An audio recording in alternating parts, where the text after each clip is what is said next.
Hi, I'm Hazel.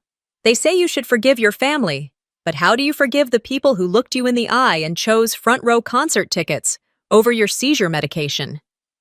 When I collapsed alone in my bedroom, they were downstairs popping champagne, celebrating my sister's big night. The worst part wasn't that they canceled my prescription. It was that they smiled like I didn't even exist. What kind of mother signs a fax that could get her daughter killed and then posts a picture holding VIP passes? And now, suddenly, they want to talk. But what do you say to people who only hear you after the verdict? But what hurts more is knowing this wasn't the first time. And I still don't know if it'll be the last. Would you like to know how far a family will go to silence the one they were supposed to protect? I woke up to the sound of my own breathing, shallow, shaky, uneven. The sheets were bunched at my ankles, damp with sweat. My pillow was halfway off the bed. That low, fuzzy static sat in the back of my skull like a warning light, an aura. Anyone who's lived with epilepsy knows it. You don't need a clock when your brain becomes one. It was 6:42 a.m., on the dot. My seizures liked routine. I sat up slowly, trying to fight the dizziness that came with it. My hand reached instinctively to the drawer next to my bed, where I kept my daily meds. I unscrewed the cap, empty. That wasn't right. I always kept track. I checked the bottle again, even tipped it upside down. Not a single tablet. Confused, I padded barefoot into the kitchen.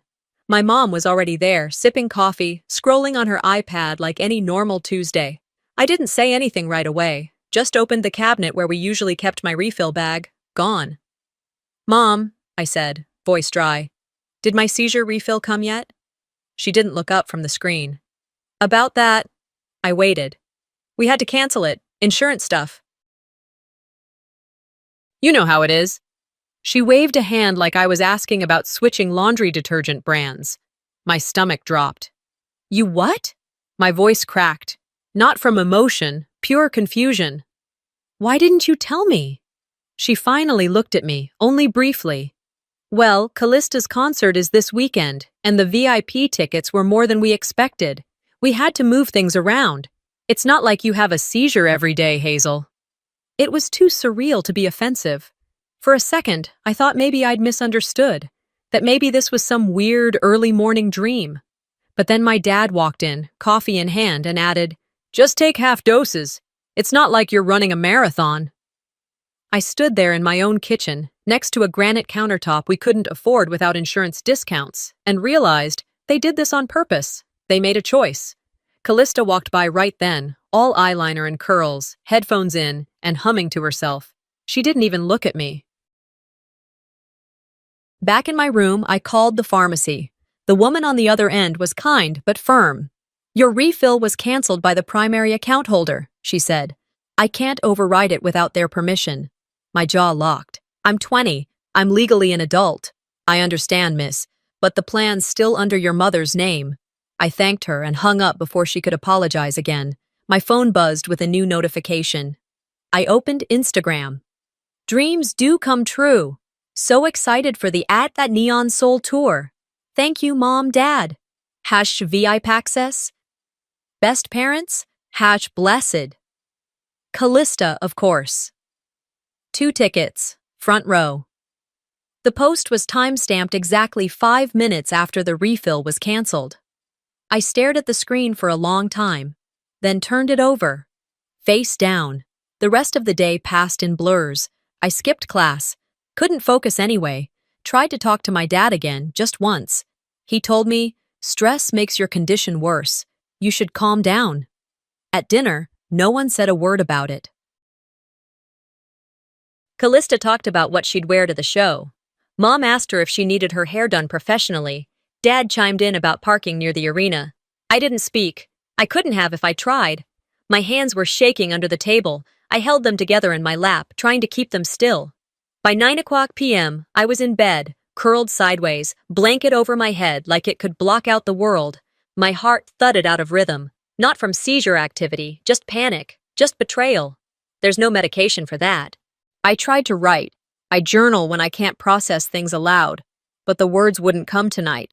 Instead, I opened an old entry from 2 years ago, when I first got my prescription. Mom said we'd always put health first. Said no matter how tight things got, she'd never risk my safety. Guess we all say things we don't mean. Around midnight, the memories started surfacing, times they skipped my checkups. When Mom gave my emergency fund to Callista for her cheer camp. When I had to ask a friend to buy my seizure alert bracelet because it was out of budget. This wasn't the first time. I stared at the ceiling. The fan spun in perfect circles. My brain didn't feel that organized. It felt like it was short-circuiting. The aura came back, stronger this time. I clutched my pillow and counted. 4 seconds, 8, 12. It passed. I checked my glucose monitor. Not because I needed to, but because it gave me something to control. Maybe I'll be lucky and wake up tomorrow. The ceiling above me shifted in and out of focus. For a few seconds, I couldn't tell if it was morning or just another version of dark. My cheek was pressed to the cold tile floor, and the pain running down my left side told me I'd had a seizure sometime in the night. I moved slowly, testing each limb before trying to sit up. My muscles screamed with protest. The air smelled faintly of old detergent and cinnamon from the candle I forgot to blow out. That candle was now on its side, wax hardened against the baseboard. Dragging myself toward the bed, I used the dresser to pull myself up. My legs wobbled like branches in wind. I sat on the edge of the mattress for a long while, not crying, just waiting for the fog to lift. It didn't. When I finally made it to the kitchen, the house was already alive. Dad was watching the news, half listening while scrolling his phone.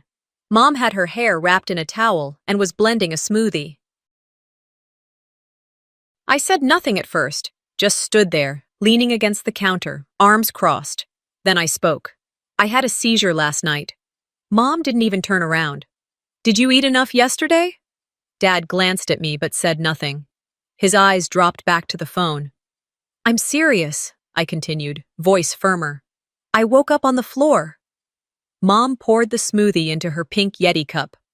Well, Hazel, when you forget to take care of yourself, these things happen. Maybe lay off the caffeine. And don't skip meals. Skip meals? I hadn't eaten dinner because I was afraid of triggering a seizure on a near-empty dose. But none of that mattered here. Logic didn't live in this house. Image did. Are you hearing yourself? I said, quieter now. I didn't skip anything. I didn't have my medication because you canceled it. That's not fair, she snapped, finally turning. We had to make choices. Life isn't always convenient, Hazel. Dad finally spoke. You're bringing too much drama into the week. Callista has enough on her plate without you spiraling. It took everything I had not to scream. Instead, I stared at both of them. You think I'm doing this for attention? No one responded. I walked away. Back in my room, I sat down on the floor. Not because I was weak, but because I needed the ground beneath me. Needed to feel something solid. Bits and pieces of the night flashed back. The lights, the static behind my eyes, the way my shoulder hit the dresser on the way down. I remember clutching at the floor, trying to reach the nightstand, but failing. Then, nothing. Just dark. No one had checked on me. No one had even noticed. Callista, from what I later saw, had been live-streaming her concert wardrobe options. Her voice shrill with excitement as she twirled in outfit after outfit. One clip showed her dancing in the hall, my hall, at the exact time my seizure must have happened. While I was unconscious, my sister was modeling. While I convulsed alone, she was talking about whether her heels clashed with her dress. I opened my laptop and started typing into my journal. They won't come unless I bleed on the floor. I paused, then kept typing. Apparently, even then, it would depend on whether the carpet stains. I closed the screen. I couldn't sit still. I needed answers. I grabbed my phone and dialed my neurologist's office. The recording reminded me it was Saturday. The clinic was closed. Of course, I checked my emergency pill box. 2 tablets.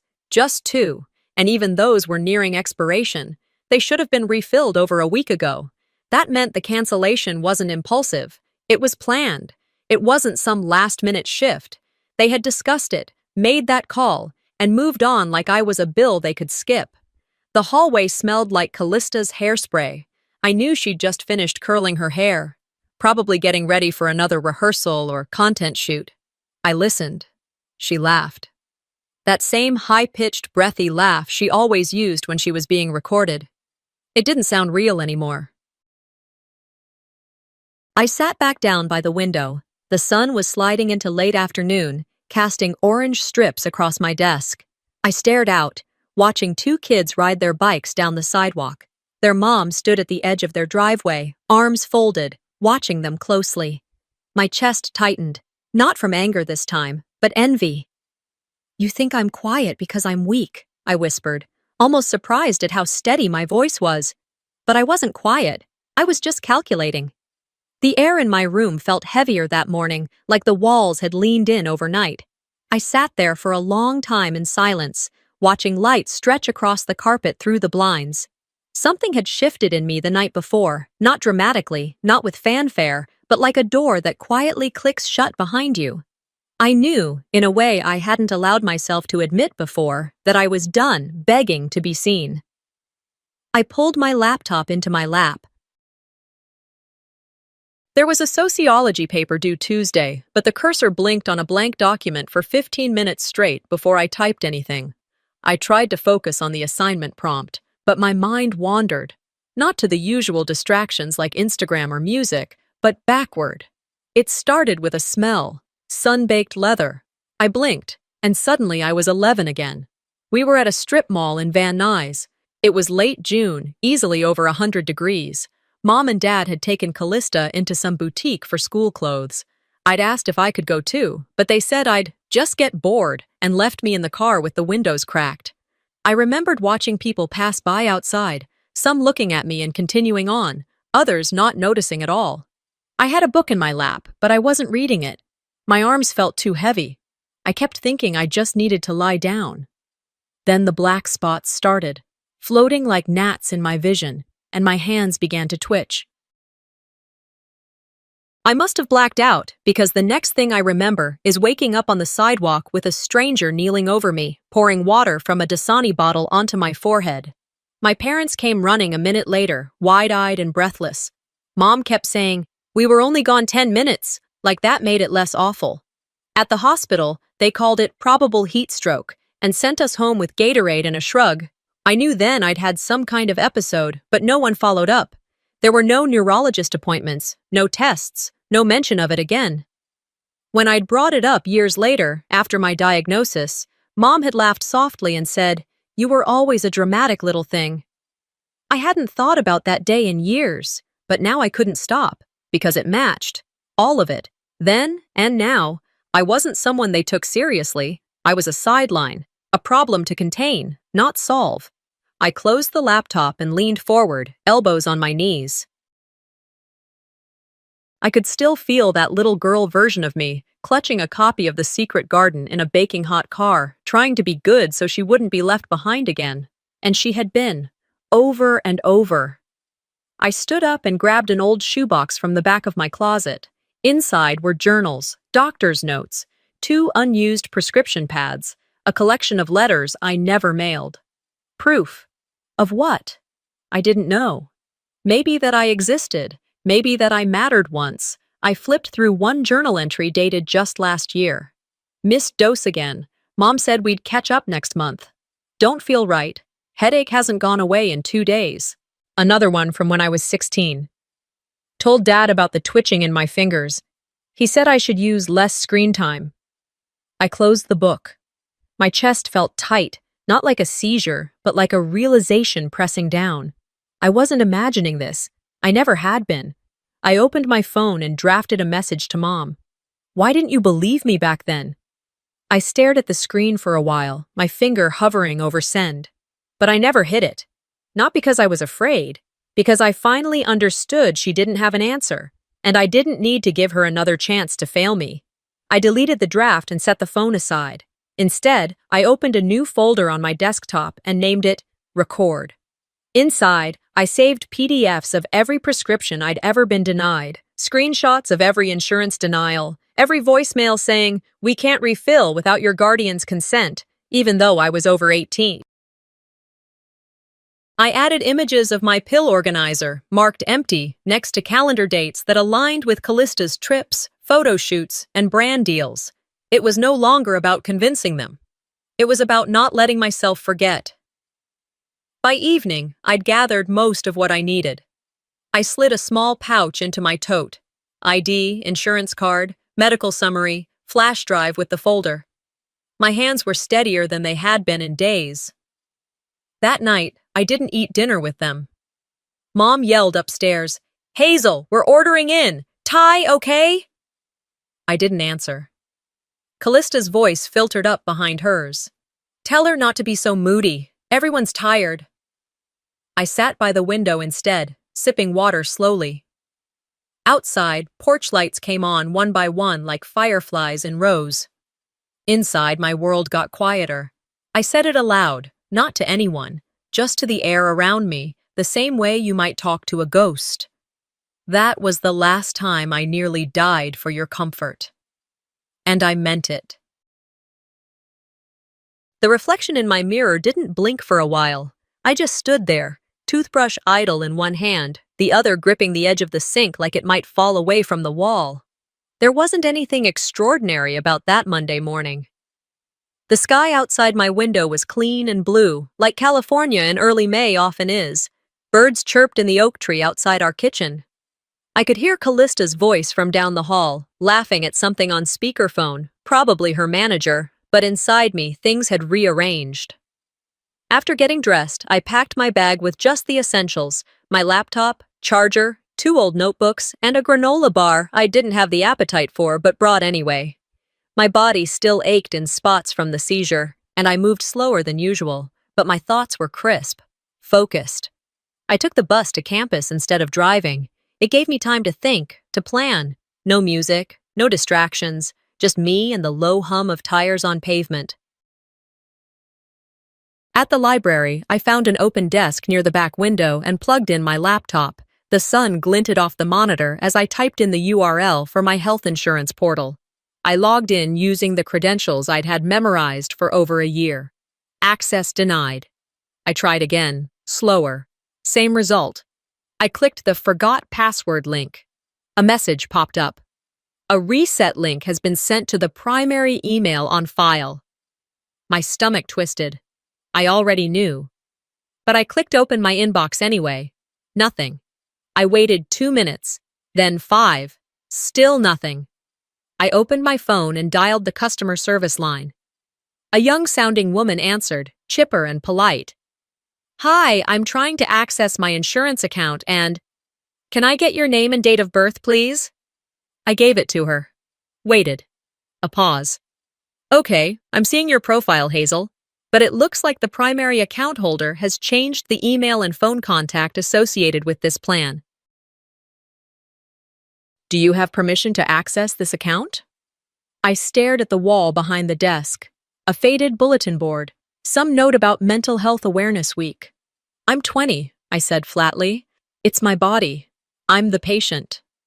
"I understand," she said, and she sounded like she meant it, but still. "We're legally bound by the permissions on file. I'm really sorry." "Who changed the contact info?" I asked. She hesitated. "I'm afraid I can't disclose that." "I already know who did," I muttered. "Thank you anyway." I ended the call before she could say she was sorry again. Back in high school, they called that parental overreach. In real life, it's called control. I sat there, fists clenched in my lap, heat crawling up my neck. She didn't just cancel the refill, she locked me out completely. Mom didn't just make a choice, she made it permanent. My phone buzzed. A text from Callista. "Do not post anything stupid this week. My sponsorship deal depends on clean PR." I didn't reply. I just screenshotted the text and saved it in a new folder titled Receipts. Back on my laptop, I began opening every document I had. Past prescriptions, denial letters, the last neurologist summary. I scanned and saved them, one by one. It wasn't about keeping records for sentiment. It was evidence now. I paused. Opened a new email. To Campus Legal at Pasadena University. Edu. Subject: Need help. Medical access revoked by parent. Body. Hello, my name is Hazel. I'm a 20-year-old student on my parents' insurance plan. My medication was canceled without my consent, and I've now been locked out of my own account. I need to know what my rights are and what steps I can take. I hesitated only once before hitting send. When I got home, the house was too quiet. That was never good. Silence here meant someone was plotting or pretending nothing was wrong. Both were equally dangerous. Mom was in the kitchen, cutting vegetables. "Hey, sweetie," she said without looking up. "Don't stay up too late tonight. Big week for Callista, remember?"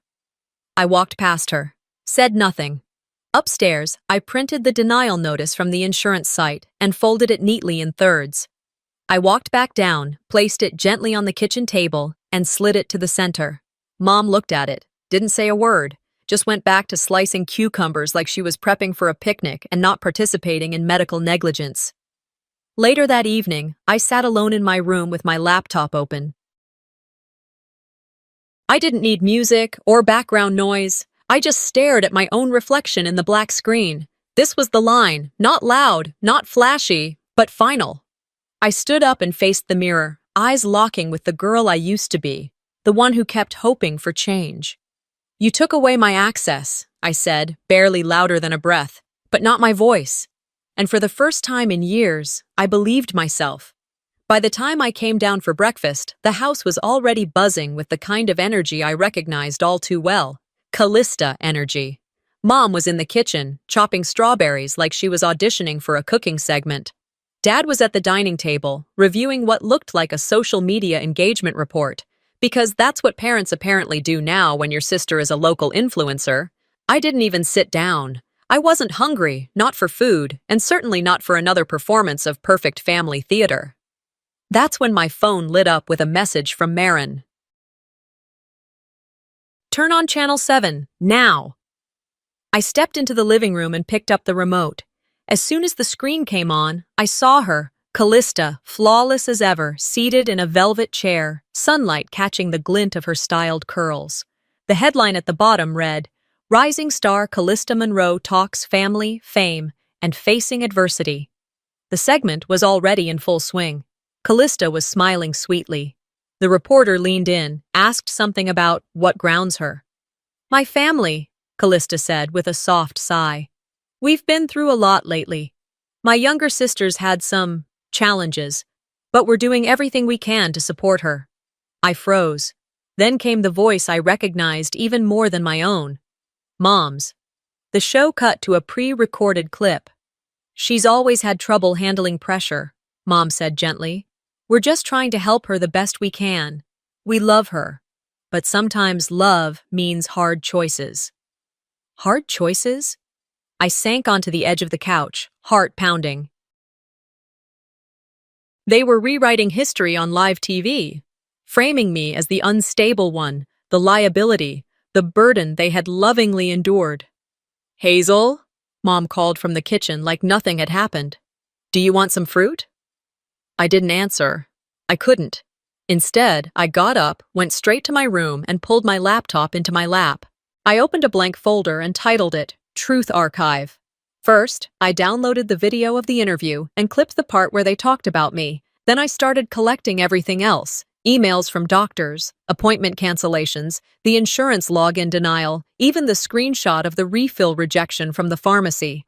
I included the text from Callista threatening me not to ruin her brand week. Each item went into a subfolder, labeled by date. By the time I was done, it was past noon. I hadn't spoken a word to anyone since breakfast. I hadn't needed to. I printed one copy of the interview transcript and highlighted Mom's quote. Then I wrote one sentence across the top in red pen. "Don't make me prove what you did." That night at dinner, I waited. I sat at the table, quiet but present. Mom served lasagna. Callista passed the bread like she hadn't just broadcast a lie to half the county. I waited until we were halfway through the meal. Then I asked, "Why did you say that about me on TV?" The silence was instant, like someone had cut the audio feed on our lives. Mom didn't look up. "Say what, sweetheart?" I pulled out the paper, slid it across the table. She read it, blinked. Context matters, she said at last. People don't always understand the nuance. It wasn't meant to hurt you. It did, I said. And it was dishonest. Callista cut in, voice sharper than I'd heard all day. You're being petty. This week is huge for me. I can't have you blowing it up with your episodes. My head tilted slightly. You mean my medical condition? Callista rolled her eyes. Don't make this about you, Hazel. It's not always about you. I leaned back in my chair, calm. If you or Mom lie about me again publicly, I'll release everything. Every form, every screenshot, every receipt, including the insurance access denial. Dad cleared his throat. You're being dramatic. I looked him dead in the eye. No. I'm being strategic. The air around the table shifted. Mom's hand gripped her fork a little tighter. Callista scoffed, muttering something under her breath about how I never let anything go. I stood. I don't want to be part of this show anymore, I said. So you all can smile for the cameras. I'll stick to the truth. I carried my plate to the sink, rinsed it quietly, then walked back to the staircase. At the landing, I paused, turned, and added one last line. If I lose anything else because of you, I'll make sure the whole world hears what really happened. Upstairs, I placed the transcript in my journal, slid it between pages filled with dates, dosage records, and quiet observations. Then I turned out the light and sat on the edge of my bed, phone in hand, staring at the screensaver of a lake I'd never been to, but always dreamed of. Outside my room, laughter tried to resume, Callista cracking a joke, Mom pretending everything was normal, but a line had been crossed. And I wasn't the same girl on the other side of it anymore. By the next morning, the silence in the house had a different texture to it. Not the usual fragile peace that hovered after a blow-up. No, this was tighter, like a balloon stretched too far, waiting to burst. I didn't say good morning when I passed my mother in the hallway, and she didn't say it either. I didn't expect her to. She was on her phone, mumbling something about image control and timing, probably talking to Callista's PR rep. I skipped breakfast, grabbed my bag, and headed straight for campus. I had a tutorial shift in the writing lab that morning, but I barely remembered helping anyone. My mind kept circling the same loop. What would they say next? What lie would be repackaged, rephrased, reshaped to make me look like the broken one again? At noon, I checked my email in the quiet corner of the library. There it was. Subject: Congrats on the feature. Beautiful piece. From Brand Partnerships at Ridgeview Wellness. Come. I blinked, opened the email. They were thanking Callista for the essay, the one I'd written about growing up with epilepsy. My exact words. Whole paragraphs lifted directly from the piece I'd submitted for Professor Liu's narrative medicine assignment last fall. She hadn't even bothered to change the opening line. That night in the hospital, when I counted ceiling tiles to avoid thinking about dying alone, she had quoted that memory, my memory, as hers. I called her immediately. She didn't pick up. Instead, I got a text a minute later. Busy. Brand call. What's up? I didn't answer. I opened the folder on my laptop that held the original draft. Date stamped. Submission receipt from my professor. Feedback from the TA. Proof. I drafted a short email to Ridgeview Wellness. Subject: Urgent. Misrepresentation in recent partnership feature. Body: Dear Ridgeview Wellness, I believe there's been a misunderstanding regarding your latest campaign content. The story submitted under Callista Monroe's name was originally written by me, Hazel Monroe, as a first-person essay for a university course in 2023. Attached are the original documents. Please review and let me know how you'd like to proceed. Sincerely, Hazel Monroe.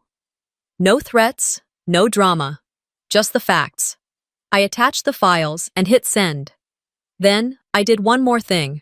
I logged into the campus publication portal and submitted my essay for online release. Within 2 hours, it was accepted and posted, featured even. The editors added a short note about authentic student voice and narratives that matter. I shared the link on my barely used social media with a caption that said only, "My voice, my illness, my words." That evening, back home, I kept my door cracked open on purpose. I wanted to hear the fallout. It didn't take long. By 6:45, Callista burst into my room, her phone still in her hand. "What did you do?" she hissed, barely holding back. "Do you have any idea what this could do to my contracts?" I leaned back in my chair. "I sent an email." "You don't get it. This isn't about you anymore, Hazel. This is about optics, about visibility. I need this." "No," I said calmly. "You needed to ask. You needed permission, and you needed to not steal from someone just because you thought they were too quiet to fight back." "You're ruining everything," she snapped. "You don't think this affects the whole family?" "I think the whole family decided what mattered, and it wasn't me." At that, Mom appeared in the doorway. "Girls, please," she said. "Let's not escalate this. Hazel, it's just PR." I turned toward her. "You mean lying about my story, my illness, and my trauma is just PR?" She sighed. "Can't you let it go? We didn't think you'd mind. You're not exactly public." "I didn't mind," I repeated, voice still level. "I didn't mind having my story stolen, my face erased, and my name replaced with hers?" "Sweetheart, don't be so sensitive. You're not a brand. Callista is. These things work differently." My hands clenched at my sides, but I didn't yell. Instead, I stood, walked over to my desk, and closed my laptop gently. Then I turned to them. "You wanted the spotlight," I said. "Let's see how bright it gets." I watched them both blink. Callista's jaw tightened. Mom said nothing, just pulled her cardigan tighter over her chest like it was armor. They left my room without another word. I waited until the hallway quieted, then reopened my laptop and started drafting a timeline. Every date, every discrepancy, every shift in language and tone between my original piece and the one she claimed as hers. And when I was done, I clicked save. It wasn't revenge, it was truth. And for the first time, I had the strength and the voice to carry it. That night, I barely slept. But I wasn't tired. The kind of energy running through me wasn't caffeine or adrenaline, it was something sharper, something steadier. For the first time in years, I didn't feel invisible. I felt like I had the floor. By mid-morning, my phone was already buzzing non-stop. I figured someone had seen the College Journal repost, or maybe the sponsor had pulled the campaign. But it was something else entirely. Callista had gone live. The caption read, "Addressing the misunderstanding. I love my sister." I didn't click it right away. I let it play muted while I brushed my teeth. She was crying. Of course. Her makeup was perfect, the lighting soft. I unmuted just long enough to hear. "This has all been a huge misunderstanding," she sniffled, staring directly into the lens. "Hazel's been through a lot, and we're trying our best to support her. I love her so much, but this public shaming? It's unfair to everyone." My jaw tightened. Back in my room, I sat on the edge of the bed, watching the comments scroll faster than I could read. Half the viewers were sending her heart emojis and telling her how brave she was. The other half weren't buying it. Didn't she say last week that Hazel needed to stay in her lane? Where's Hazel's voice? Where's the actual essay? Let's compare. I didn't post anything right away. I waited, let the dust swirl a little longer. Sometimes you don't need to shout. You just wait long enough for someone else to stumble. I didn't have to wait long. By early afternoon, a clip surfaced from 2 months ago, a live stream. My cousin Ava, 14 years old and chatty like most teenagers with a ring light, had accidentally let something slip. "Callista got VIP tickets," she'd gushed, flipping her hair. "My aunt said they had to skip Hazel's meds to afford them, but it's like once in a lifetime, right?" The clip had maybe 10 likes when it first surfaced. Then someone reposted it with subtitles. Then someone else overlaid Callista's crying apology on top of it. Then a third person slowed the audio down and added receipts. By 6 p.m., the video had 2.1 million views. The internet was doing what it did best, pulling things apart until truth spilled out. People dug up everything. My name was trending locally. Threads about medical neglect, about the ethics of sponsorship, about what it means when a family decides which daughter deserves to be prioritized. I didn't need to scream. I just had to let them talk. I was sitting in the library when the next message came in. An anonymous email. Subject, from someone who saw too much. Attached was a scanned image, and internal facts from the pharmacy, the cancellation order, my mother's signature. Dated 3 days before my seizure. I stared at it for a long time, not angry, not even surprised, just done. I forwarded it to the health law advocacy group I'd emailed earlier, copied the college paper's editor, attached everything I'd been compiling. I ended the email with one sentence. This is what happens when families choose image over integrity. When I walked into the house that night, the living room looked like the back room of a crisis management agency. Mom on the phone, pacing, Callista yelling upstairs about lawyers. Dad holding his head in his hands. They didn't notice me walk in. I didn't care. I went to the kitchen, made a sandwich, took my time. When I passed back through the living room, they finally looked at me. You can't just throw us under the bus, Mom hissed, covering her phone. I didn't, I said, calm as ever. You did that all by yourself. Callista stood at the top of the stairs, red-eyed, arms crossed. You didn't want to fight. Then why burn everything down? I turned toward her. I didn't want war, I said. I wanted meds. I didn't wait for a response. Upstairs, I sat down at my desk and pulled open my inbox. It had 23 new emails. I skimmed most of them, offers to speak, media inquiries, random support from strangers. Then I saw one that made me pause. Subject, feature request, The Monroe Story. From Rachel Lynn, Senior Editor, Chronicle Weekly. Body, Hazel. We've been following what's unfolding online. We'd like to talk. Off the record first, if you prefer. RL. I stared at the screen, letting her words settle. There it was.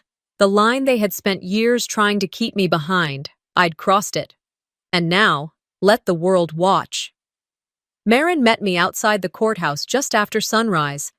The air was still cool, crisp in a way that reminded me of the fall semester, when everything felt like it still had time to be saved.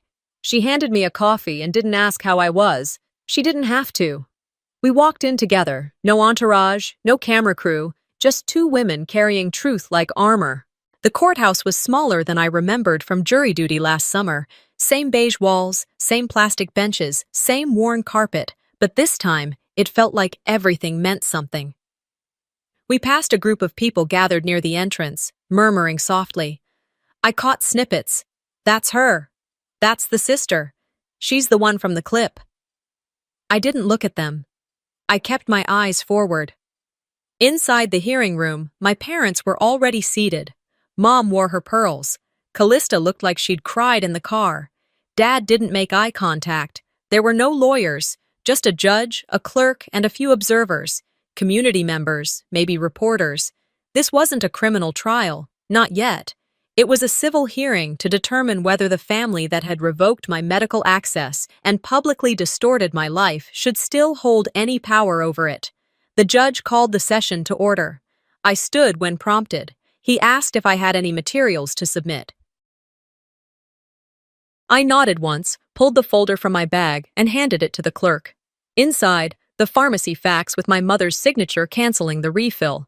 A USB drive containing the viral video of my cousin's live stream, my insurance access logs, and an audio clip, 15 seconds, recorded from my own phone. The judge clicked play. Mom's voice filled the quiet room. She's not dead, right? Don't be dramatic. No one spoke for a full 10 seconds after the clip ended. I looked over at her. She had gone pale. Callista looked frozen, like someone had unplugged her battery. I kept my voice even. I was unconscious for 3 hours, I said. My blood sugar had dropped below 40. I lost bladder control. I woke up alone. That same night, they popped champagne to celebrate Callista's concert tickets. I paused, letting the weight of that sentence settle. They said I was dramatic, but you can't fake brain scans or blood panels or seizure logs. Or scars. The judge looked down at the papers again, then back at me. "Do you wish to remain on their insurance plan?" he asked. "No, Your Honor," I said. "I'd like full emancipation for medical decisions and access to state resources. I've already applied for assistance through Student Health." He nodded. "Granted." The gavel came down. A light sound, but to me, it was thunder. I stepped outside 30 minutes later into a completely different air than I'd walked through earlier. The sun had climbed higher, warming the stone steps. People were waiting again. Some I knew, most I didn't. Marin stood behind me, letting me take it in. Microphones were extended. Cameras clicked. A reporter asked the question I knew was coming. "Hazel, do you want to make a statement?" I stepped forward, took a breath. "I'll speak," I said. "But not for your headlines." I looked at the woman who had asked, then beyond her, to the young girl holding a sign that read, "Believe Chronic Voices." I pointed.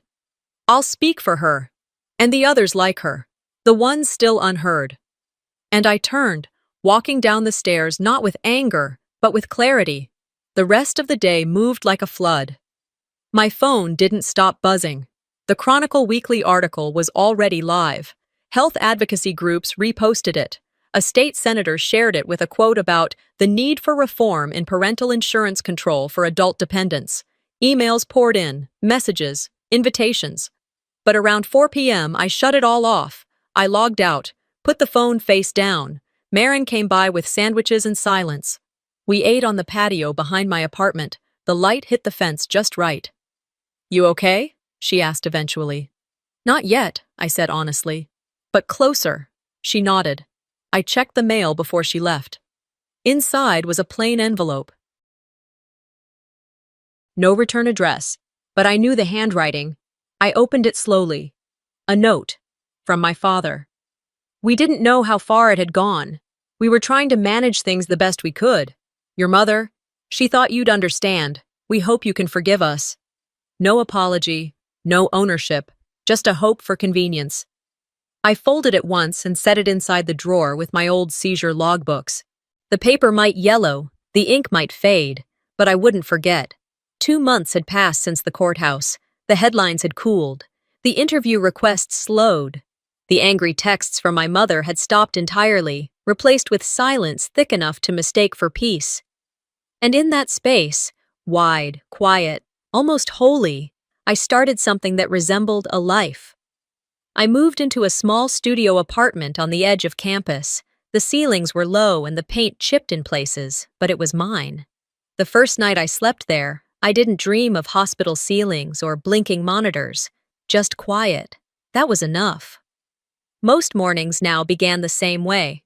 I brewed coffee while classical music played low in the background. I sat at my tiny desk, secondhand but sturdy, and answered emails for the nonprofit where I'd started working part-time. The organization focused on chronic illness advocacy for young adults, helping them navigate everything from medical bills to transportation access. I never thought I'd find peace in policy forms, but knowing each document might spare someone what I endured gave it meaning. One Tuesday, I led a small workshop at a community center just outside town. The room smelled faintly of old books and lemon floor cleaner. 10 chairs were arranged in a half circle. I expected maybe 4 people to show up. 15 came. We talked about dependent medical access, what it means to not hold the keys to your own survival. Some in the room had scars. Others still had questions they'd never had the words to ask. A mother, maybe in her 40s, lingered after the session. Her eyes were red. She waited until everyone else had left before approaching me. "My son's had seizures since he was 9, she said quietly. I thought he was exaggerating most of it. I didn't know how serious it was. Until your story. I almost ignored him." She took a breath. "Not anymore. Thank you." I didn't hug her. I didn't say, "It's okay," because it wasn't. I just nodded. That was enough. That night, I returned to my apartment and made myself a grilled cheese sandwich, burned slightly on one side the way I liked it. The windows were open, letting in the smell of summer jasmine from the complex's courtyard. I curled up on the old couch, scrolling aimlessly, not looking for anything in particular. That's when I saw the email from my lawyer. The subject line, mail forwarded from previous address. Attached was a scan of a letter in familiar handwriting. Hazel, we saw the news about your workshop. We hope you're doing well. We understand if you're not ready to talk. We hope you find what you're looking for. No names, no apology, just hopes. I stared at it for a long moment, then closed the screen. There was a small wooden shelf next to my bed where I kept the things that reminded me who I was, not who they said I was. I placed a printout of the letter next to an empty orange pill bottle and a folded sheet of paper titled Emergency Contacts that no longer listed anyone from my family. They hadn't apologized, and I didn't need them to. One Friday afternoon, Marin dropped by with iced coffees and sarcastic commentary about dating apps. "You're glowing," she said, tossing her bag onto my couch. "It's just the caffeine," I replied.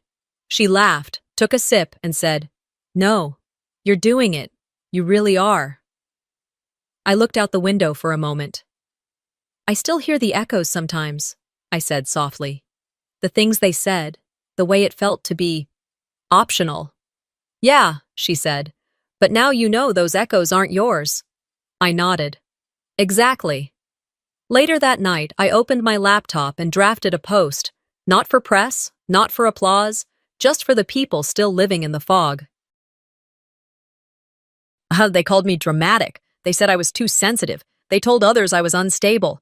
But I'm still here. I survived. And I speak for those who are still being silenced. That's enough for me. I hit publish, then closed the laptop. Outside, the wind shifted through the jasmine again. Inside, everything was still. And I was free. Sometimes the loudest strength is the one that chooses truth over revenge. Hazel didn't expose her family for sympathy. She did it to reclaim her voice, her story, her life. This wasn't just about medication. It was about value, who gets protected and who gets sacrificed in silence. So let me ask you, have you ever had to fight for your place in your own family? If this story moved you or made you think of someone you know, leave a comment below. And don't forget to subscribe to the channel for more real, emotional stories like this one. Hi, I'm Kylie. My parents threw a $50,000 red carpet gala for my sister's birthday. Champagne fountains, paparazzi backdrop, designer gowns. Me? I found out from Instagram. I wasn't even invited. But that wasn't the worst part. It was the quiet erasure. How they rewrote family history, turned my childhood bedroom into a gym, forged my signature to cut me from the will, and when I finally spoke up, they called me dramatic. What happens when your own family decides you're the problem? Simply because you stop disappearing? I was in bed, barely awake, when the first image hit my phone. Laureen, my younger sister, draped in a gold sequin dress, standing beneath a giant balloon arch that read, 30 and thriving. Her makeup was professionally done, hair curled just right. The caption read, "Celebrating our golden girl in golden style." I blinked once, then again. It wasn't the dress. It wasn't the custom backdrop or the champagne towers or the polished caption my mom had clearly crafted. It was the fact that I had no idea it was happening. None. Not a single word had been said to me. As I scrolled through the tagged photos, it got worse. Red carpet, string quartet, gourmet catering, a full photo booth with customized props. My mother clinked flutes with Laureen in one clip and laughed like she hadn't ignored 3 of my texts the week before. The caption underneath one post read, "Some daughters deserve the world." I didn't like it. I didn't comment. I didn't even send it to anyone. I just watched the clips again and again, my stomach tightening. I wanted to be unaffected. I wanted to be above it. But there was no version of this that didn't sting. It wasn't the gala itself. It was the message beneath it. You were never even considered. That night, I tried to sleep, but the images looped in my head like a reel that wouldn't shut off. Every time I blinked, it was Laureen laughing over fondue with my parents, her champagne flute raised high. "To being unforgettable," she toasted in one video. The word unforgettable hung in my brain like a mosquito I couldn't swat. 2 weeks later, it was my birthday. I didn't expect much. Still, I cleared the day, didn't plan anything with friends, didn't schedule any meetings. I guess a part of me was hoping they had something up their sleeve, even just dinner or a thoughtful note. At noon, my phone buzzed with a text from my mom. "If you're free, stop by the house today." That was it. No happy birthday, no emoji, no hint of celebration, just logistics. I showed up around 2:30 p.m., half hoping there was a surprise hiding behind the garage door. But when I walked in, Lorene was on the couch scrolling through her phone, legs tucked under her like it was any other Thursday. My dad was out back mowing the lawn. My mom was in the kitchen humming. "Oh, hey," she said when she saw me. "You made it." "I figured you wanted me to," I replied, standing awkwardly in the doorway. She nodded, wiped her hands on a dish towel, and opened the fridge. "I picked up a cupcake for you," she said, placing a single chocolate cupcake on the counter. Store-bought, still in the plastic container, no candle. Then she handed me a card, white envelope, already opened. Inside was a thick piece of cardstock that read in shiny gold letters, "Maybe next year." There was no message, not even her signature. I gave a soft laugh, not from humor but disbelief. "That's it?" My mom looked at me like I'd insulted her cooking. "You're 33, Kylie. What did you expect? A pony and streamers? You've always been so dramatic." Lorene didn't even look up from her phone. I stood there, card limp in my hand, and for the first time I felt something solid crack inside me. Not a dramatic collapse, more like the final click in a long sequence of quiet betrayals. Something irreversible. It wasn't the cupcake. It wasn't even the card. It was the fact that they looked at me like I was the problem, for noticing. My mother leaned back against the counter. "You've never liked attention anyway. I didn't think it mattered." I wanted to scream. I wanted to ask her how she could host a $50,000 event with a dress code and media wall for my sister, then hand me a $2 cupcake and act like I was the difficult one. But I didn't scream. I didn't explain. I just said, "Thanks," and I left. Not angrily, not loudly, just quietly, like a door closing with a soft click that no one hears until it's too late. I got into my car. My hands shook a little as I placed the cupcake on the passenger seat. Then I opened my travel app and booked a flight to Lisbon. One way. I'd been saving for a trip for years, waiting for a sign. That moment, cupcake sweating in the Louisiana heat, was the clearest one I'd ever gotten. That night I packed. I folded clothes into neat stacks, zipped them into my suitcase like I'd done it 100 times. My phone buzzed once, my dad, probably asking where I'd gone. I let it ring. I didn't need another text explaining how I was taking things too personally. I didn't need my sister's smug silence or my mother's defensiveness. What I needed was distance, and Lisbon was about as far as I could go without orbiting the planet. Before I went to bed, I placed the cupcake in the trash and lit a candle, not for celebration, but for clarity. I didn't sleep much, but when the sun rose, casting light across my bedroom floor, I felt weightless, not happy, not healed, but finally light. The Lisbon sun had barely begun to rise when I found myself sitting upright in seat 34A, the gentle hum of the plane doing little to soothe the churn in my chest. The cabin lights were dimmed, passengers around me lulled into sleep or distracted by glowing screens. I, on the other hand, was staring at the screen of my phone, one bar of Wi-Fi flickering like it couldn't decide if it wanted to connect me to the world or leave me in peace. That's when I saw it. A flagged message from 2018 sat at the top of my inbox like it had been waiting for this exact moment. The subject line read, "Save this."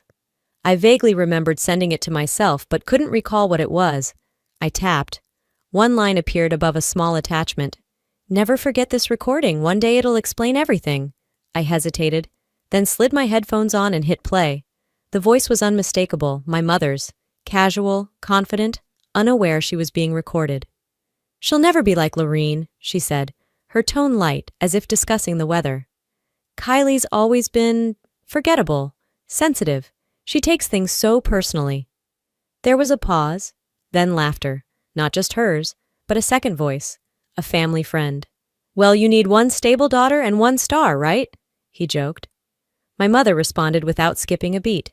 Exactly. Lorene was born to shine. Kylie was born to hold the flashlight. I didn't feel anger. Not at first. Just silence. Heavy, deep, and devastating. I looked out the window, the early light casting gold across the clouds as we cruised above the Atlantic. I didn't cry. I didn't even move. But inside, something split. Not a clean break.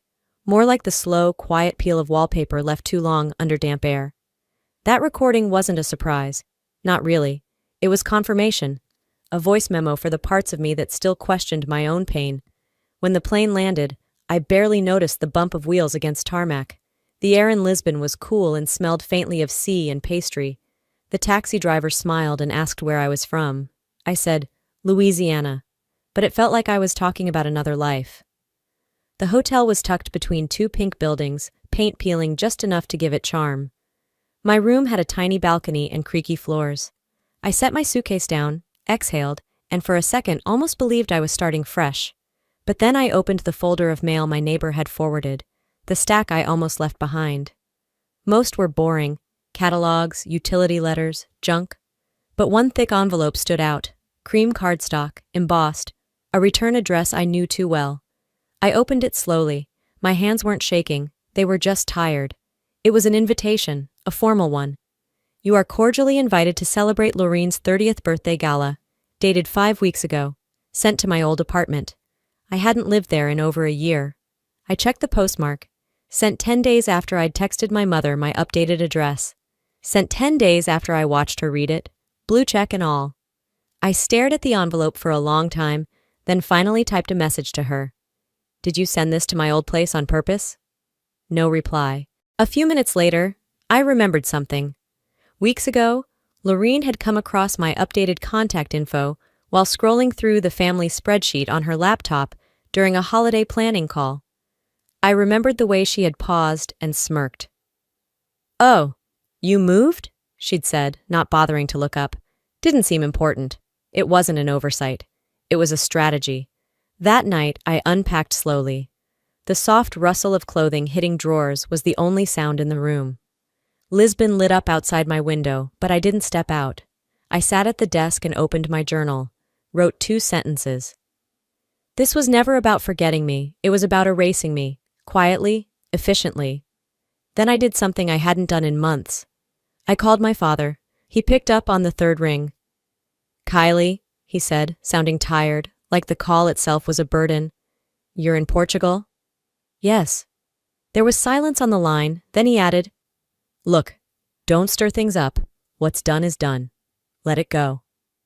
Let it go. I imagined saying that to someone who'd been bruised slowly, consistently, carefully, without ever being hit. But I didn't argue. I didn't yell. I just ended the call. I walked out to the balcony. The night was mild. Somewhere in the distance, a woman was singing in Portuguese, soft and soulful. I looked up at the stars and said quietly, to no one in particular, No, it just started. The next morning in Lisbon, I opened my laptop to check email before heading downstairs for breakfast. I wasn't expecting anything urgent. Maybe a receipt, a newsletter I'd forgotten to unsubscribe from. But one subject line stopped me cold. Urgent, Kylie. Please confirm you're safe. It was from my company's HR department. I blinked. My coffee cooled beside me, untouched. I opened the message. Hi, Kylie. We received a call yesterday from someone identifying as your mother. She expressed concern that you had left suddenly and might be in danger. She insisted it was an emergency and said we should let you know the family was worried. Please confirm all is well. I stared at the screen, jaw locked. I hadn't given her my work contact. She had no reason, no right. That was a boundary I'd never expected her to cross. I clicked over to my voicemail, and sure enough, her voice filled my ears, familiar, polished, and sharp beneath the surface. Hi, honey. Just calling because you can't just vanish like this. You scared your father. You scared Lorene. It's not fair to us. I called your office because you didn't respond to me. You can't expect people not to worry when you make choices like this. Choices like this. As if protecting my peace was a crime against family unity. I didn't call her back. Instead, I opened my social media apps, already dreading what I'd find. My instincts were right. On Lorene's gala post, still public, still glowing, there was a comment from Megan, an old friend from high school. Where was Kylie? She's always been so delicate. Delicate. Right below that, Megan had replied to someone else. Lorene's always been more outgoing, more presentable. I stared at those words like they were a painting meant to be studied.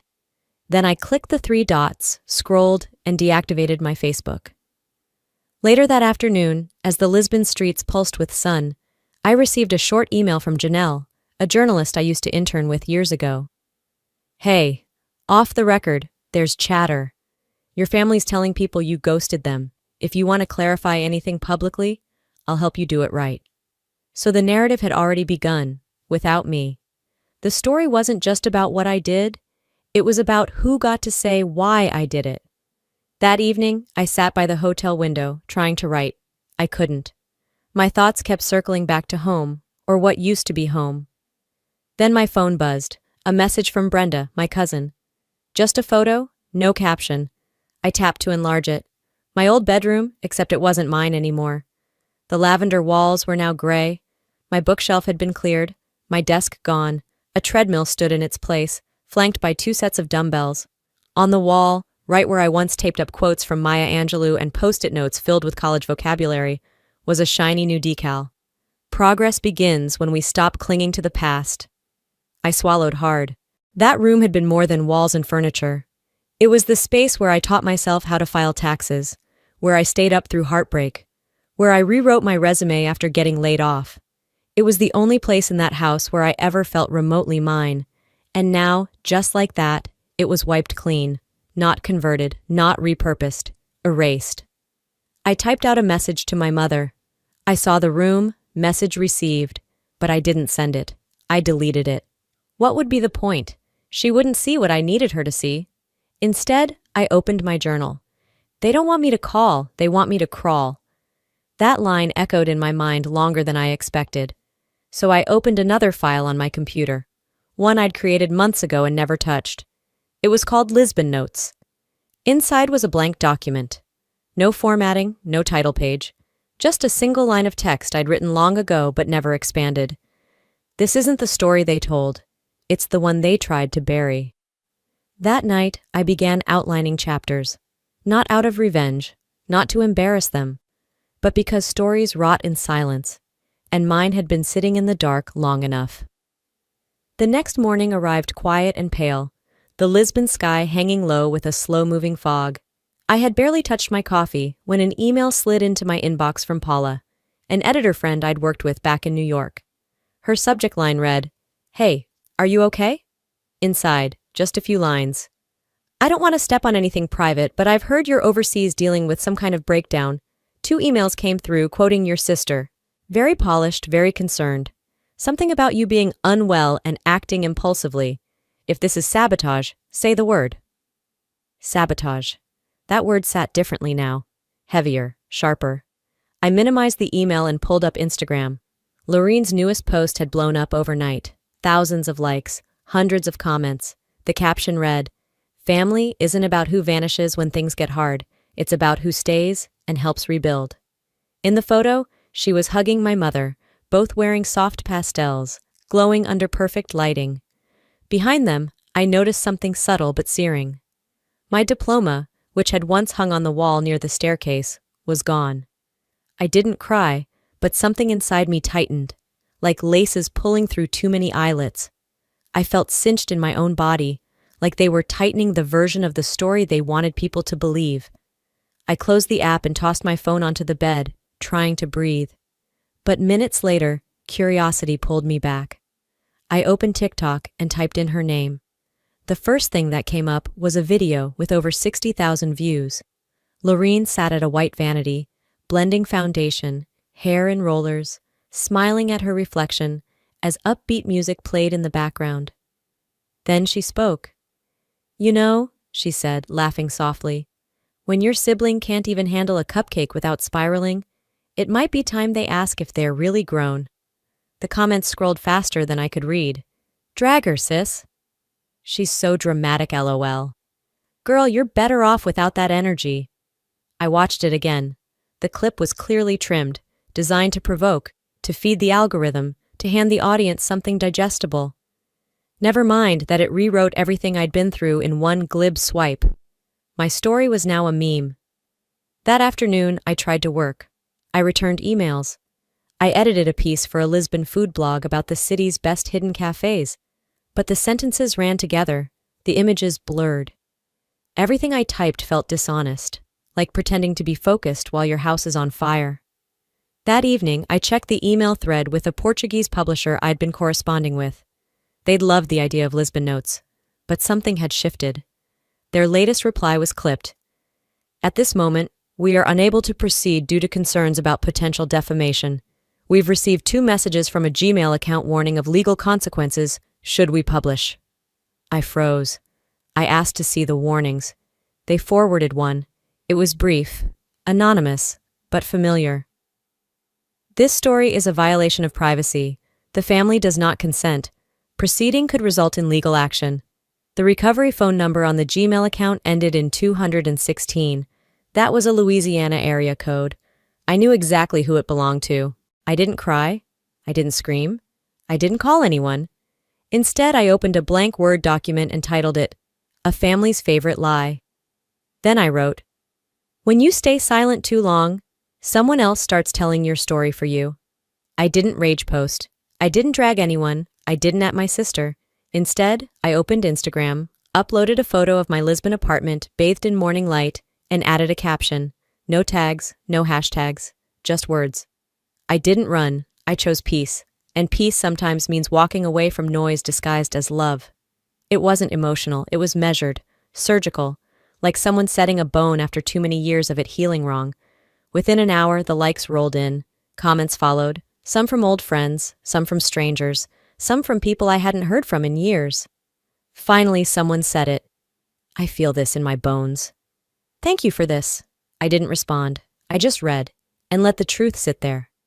For years, I kept my voice boxed in, afraid to upset anyone, afraid to be called too much, too sensitive, too dramatic. Now they couldn't shut it off. By the time the sun dipped low over the tiled rooftops of Lisbon, my post had taken on a life of its own. I wasn't refreshing the screen obsessively, but the notifications came like waves, rolling in without pause. A few were cruel, predictable, but most, they were something else. Something I hadn't expected. Brenda messaged me first. Finally, you said it. She followed it up with a screenshot of a Facebook comment thread already spiraling into a debate about whether I had snapped or spoken up. Then came an email from my old high school English teacher, Mr. Platt. We hadn't spoken since I graduated, but he wrote, I always wondered why your parents never came to open house. You were the top of the class, Kylie. I'm glad you're finding your voice. More messages followed, college classmates, distant cousins. One from a coworker in New York who simply wrote, that post, phew, respect. I didn't reply to any of them. I wasn't here to win a popularity contest. This wasn't about applause.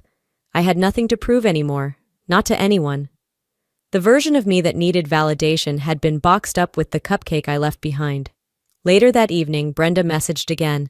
I need to show you something. She sent me a video file. It started shaky, handheld, probably filmed on a phone by someone who wasn't supposed to be recording. The scene, the night before the gala, Lorene in a glittering robe, sipping from a wine glass while fussing with a seating chart. She looked up at our mom and said, casual as ever, let's just not invite Kylie, she throws off the vibe. Our mom didn't hesitate. She laughed, an easy, practiced laugh, and answered, she wouldn't come anyway. She doesn't belong in pictures like these. I paused the video. I stared at the screen so long it dimmed and went dark. My reflection blinked back at me, blank but boiling just beneath the skin. Brenda's message pinged right after. Should I leak it? I didn't hesitate. Already did. I posted it to my Instagram story. No caption, no context, just the truth, playing out in grainy pixels for anyone who ever doubted. An hour later, the email started again. This time, one stood out. Formal, cold, a legal notice. This is a courtesy notice regarding your possible defamation of character. Our client is prepared to take legal action should the false and defamatory statements continue. Attached was a PDF, a document that claimed I had willingly forfeited my right to any family inheritance. It even had a signature at the bottom, my name scrawled in a shaky hand that didn't resemble mine at all. I leaned back in my chair, letting the absurdity of it settle. They weren't just offended now, they were threatened. And when people like them feel threatened, they try to intimidate. But they forgot something. I don't scare easy anymore. I called the law firm directly. The receptionist hesitated when I gave my name, then transferred me to a junior associate. He sounded younger than me, nervous. "Hi, this is Kylie. Yes, the one you emailed. I'm just calling to let you know that you can't defame someone by quoting them directly. That video? It's not commentary, it's evidence." He stammered, tried to redirect, but I didn't give him room. "Also," I added, "the signature on that form? Fake. I'll be sending a scanned copy of my actual signature for comparison. Don't send me threats again. Send me apologies." I hung up, took a deep breath, and opened my laptop. I sent the real signature to the firm. Then I called Daniela, a lawyer friend I'd met here in Lisbon. She used to practice family law in Boston. I told her everything. Every twist, every lie, every legal move they were trying to make. She listened without interrupting. Then she said, "This isn't about legality. It's about control. Let's take that from them." That night, I posted again. This time, not just a photo, not just a caption, but a quote from my own journal. "If defending myself ruins your lies, maybe you should have built them better." I hit post. Then I turned off my phone and poured myself a glass of red wine. I wasn't burning bridges. I was building walls, strong, necessary, and finally mine. By morning, the air in my Lisbon apartment was thick with a strange kind of quiet. Not peaceful, not tense, just charged, like a storm was circling, deciding where to land. I poured coffee with a steady hand but a racing mind. I'd drawn a line, and for the first time in years, I hadn't erased it. By noon, the ripple effects had found their way back to me. Brenda forwarded a screenshot of a Facebook post from my cousin Deanna, the kind who posts inspirational quotes between gossip-laced rants. Some people air their trauma when they could have just handled it privately. There's always two sides. Below it, Aunt Lydia commented with a Bible verse about forgiveness. Classic. But what stopped me wasn't them. It was another message from my cousin Alex, the one who used to share a Nintendo with me during summer visits. "We always knew something was off. We just didn't say anything. I'm sorry." I didn't know how to reply to that, so I didn't. I just screenshotted everything, like I was preserving pieces of a puzzle someone had tried to scatter. By early evening, I had just returned from a short walk by the Alfama district when a voice memo landed in my inbox. The sender, Aunt Cynthia, my mom's younger sister. We hadn't spoken in years. Her voice cracked a little but stayed firm. "I've been quiet too long. Lorene's in control of the family accounts now. Your mom let her take over everything after your dad's surgery last fall. I don't agree with it, but I didn't know how to speak up." Attached were images, screenshots of account logins, money transfers, one to Lorene labeled Birthday Coordination Event Vendor, another titled Business Fund Withdrawal L Permission Given. The amounts weren't small. It hit me like a cold slap. They hadn't just rewritten me emotionally, they'd erased me financially too, quietly, systematically, like I'd never mattered. That night, I found myself Googling my own name just to see what the world had turned me into. What I saw made my stomach twist. A Reddit thread. "Anyone else know Kylie from Baton Rouge? Weird story." TikTok's using my name as a trending hashtag. #Cupcake Girl Gone Rogue. Mental breakdown or main character moment. And a YouTube video, 30,000 views and climbing. She ran off and played victim? My face was the thumbnail. My name in bold. My story twisted into someone else's spectacle. I didn't cry, but the grief showed up in other ways. Tight shoulders, clenched jaw, a hollow ache in my ribs. The final gut punch came from a call I'd been expecting but hoping to avoid. "Kylie," Paula, my Lisbon publisher, said gently, "we're getting emails, concerned inquiries, people asking if this memoir is revenge disguised as art. Is it safe for us to move forward?" I sat down at the window, the street below glowing orange in the setting sun. "It's not revenge," I said. "It's reclamation." Silence on the other end, then Paula said, Then let's publish it. In your name. No ghosts, no filters. The next morning, I met Paula in person for the first time since this all began. She brought her laptop. I brought the screenshots from Aunt Cynthia and a small USB with every legal document they'd tried to use against me. We ordered coffee and didn't speak about feelings, just facts. By noon, we had a plan. By dusk, I uploaded something new. A simple post. A cover mock-up of my memoir, the title in white serif against a deep maroon background.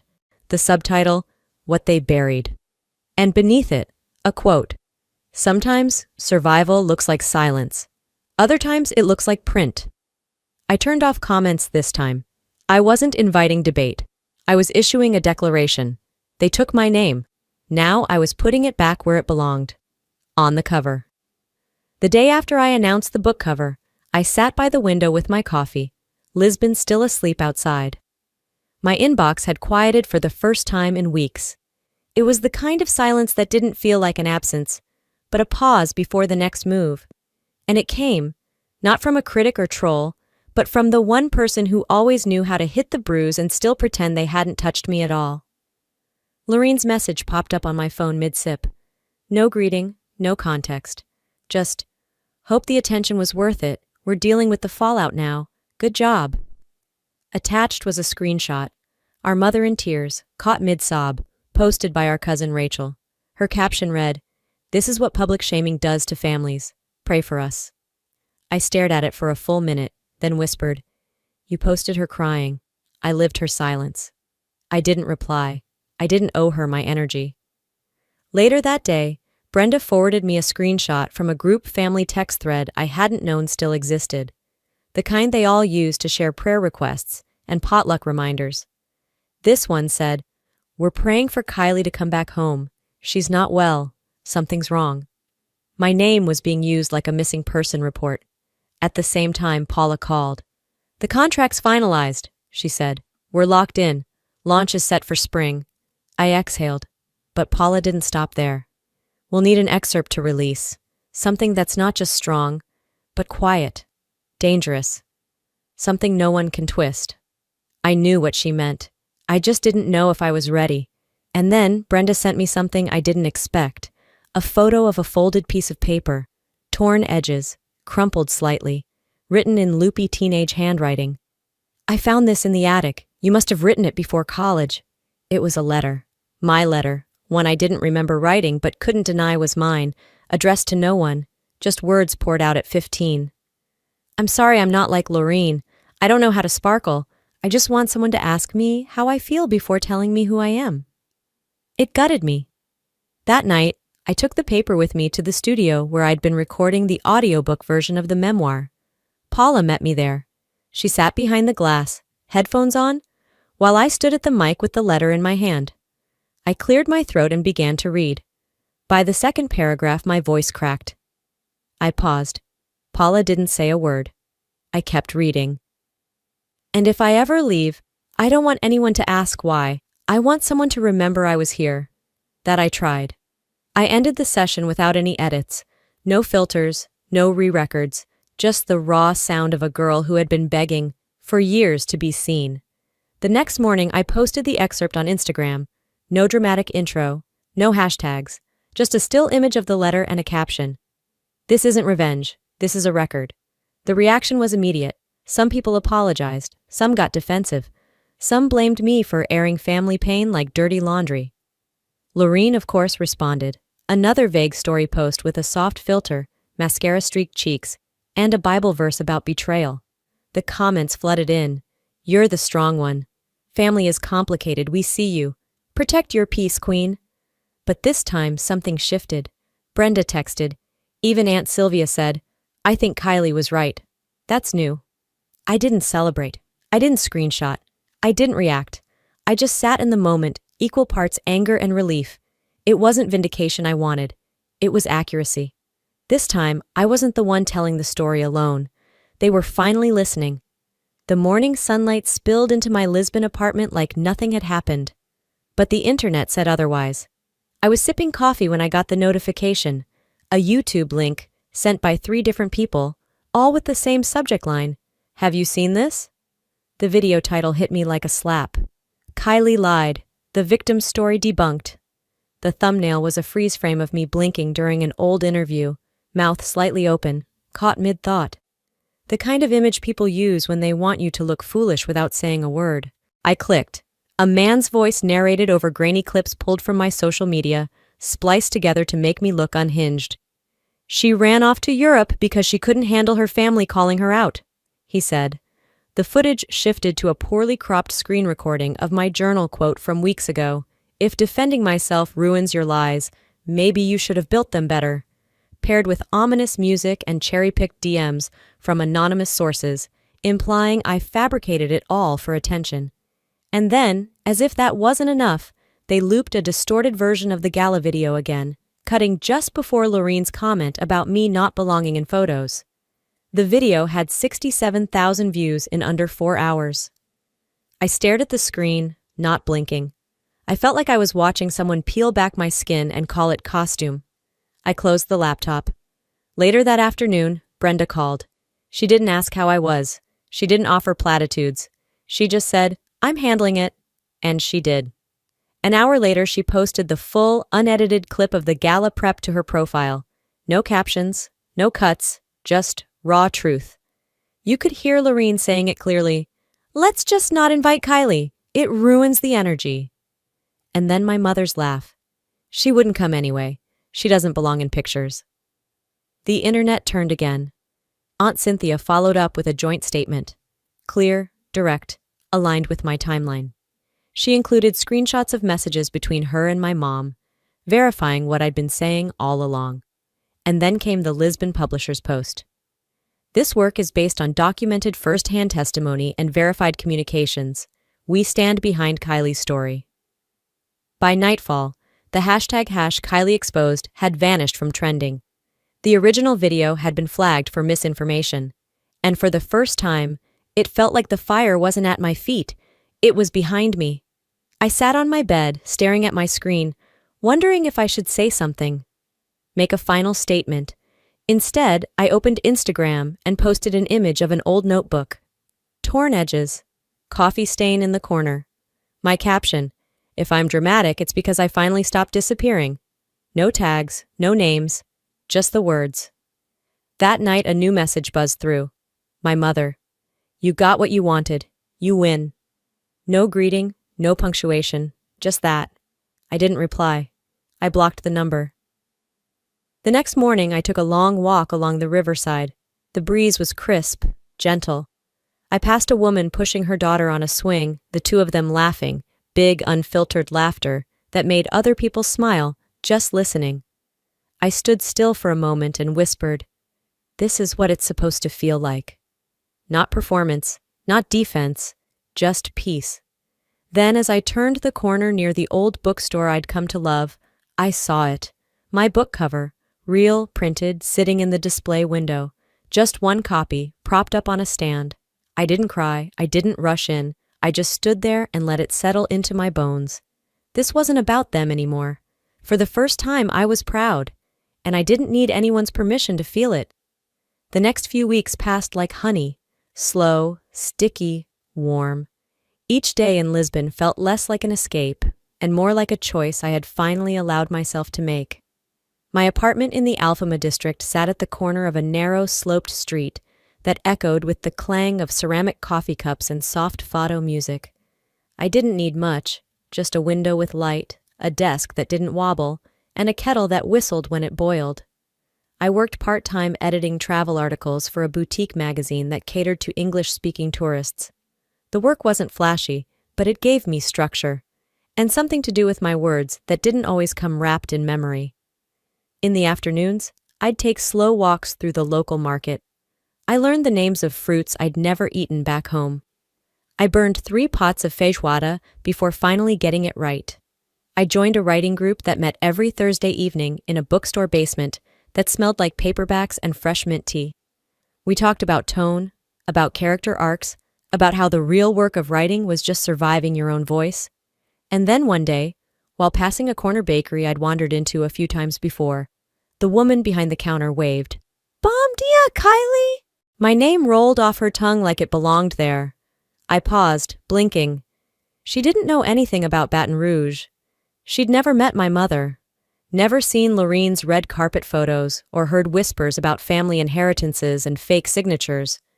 But she knew me, and that small sweet moment, being seen without the weight of history, made my throat tighten.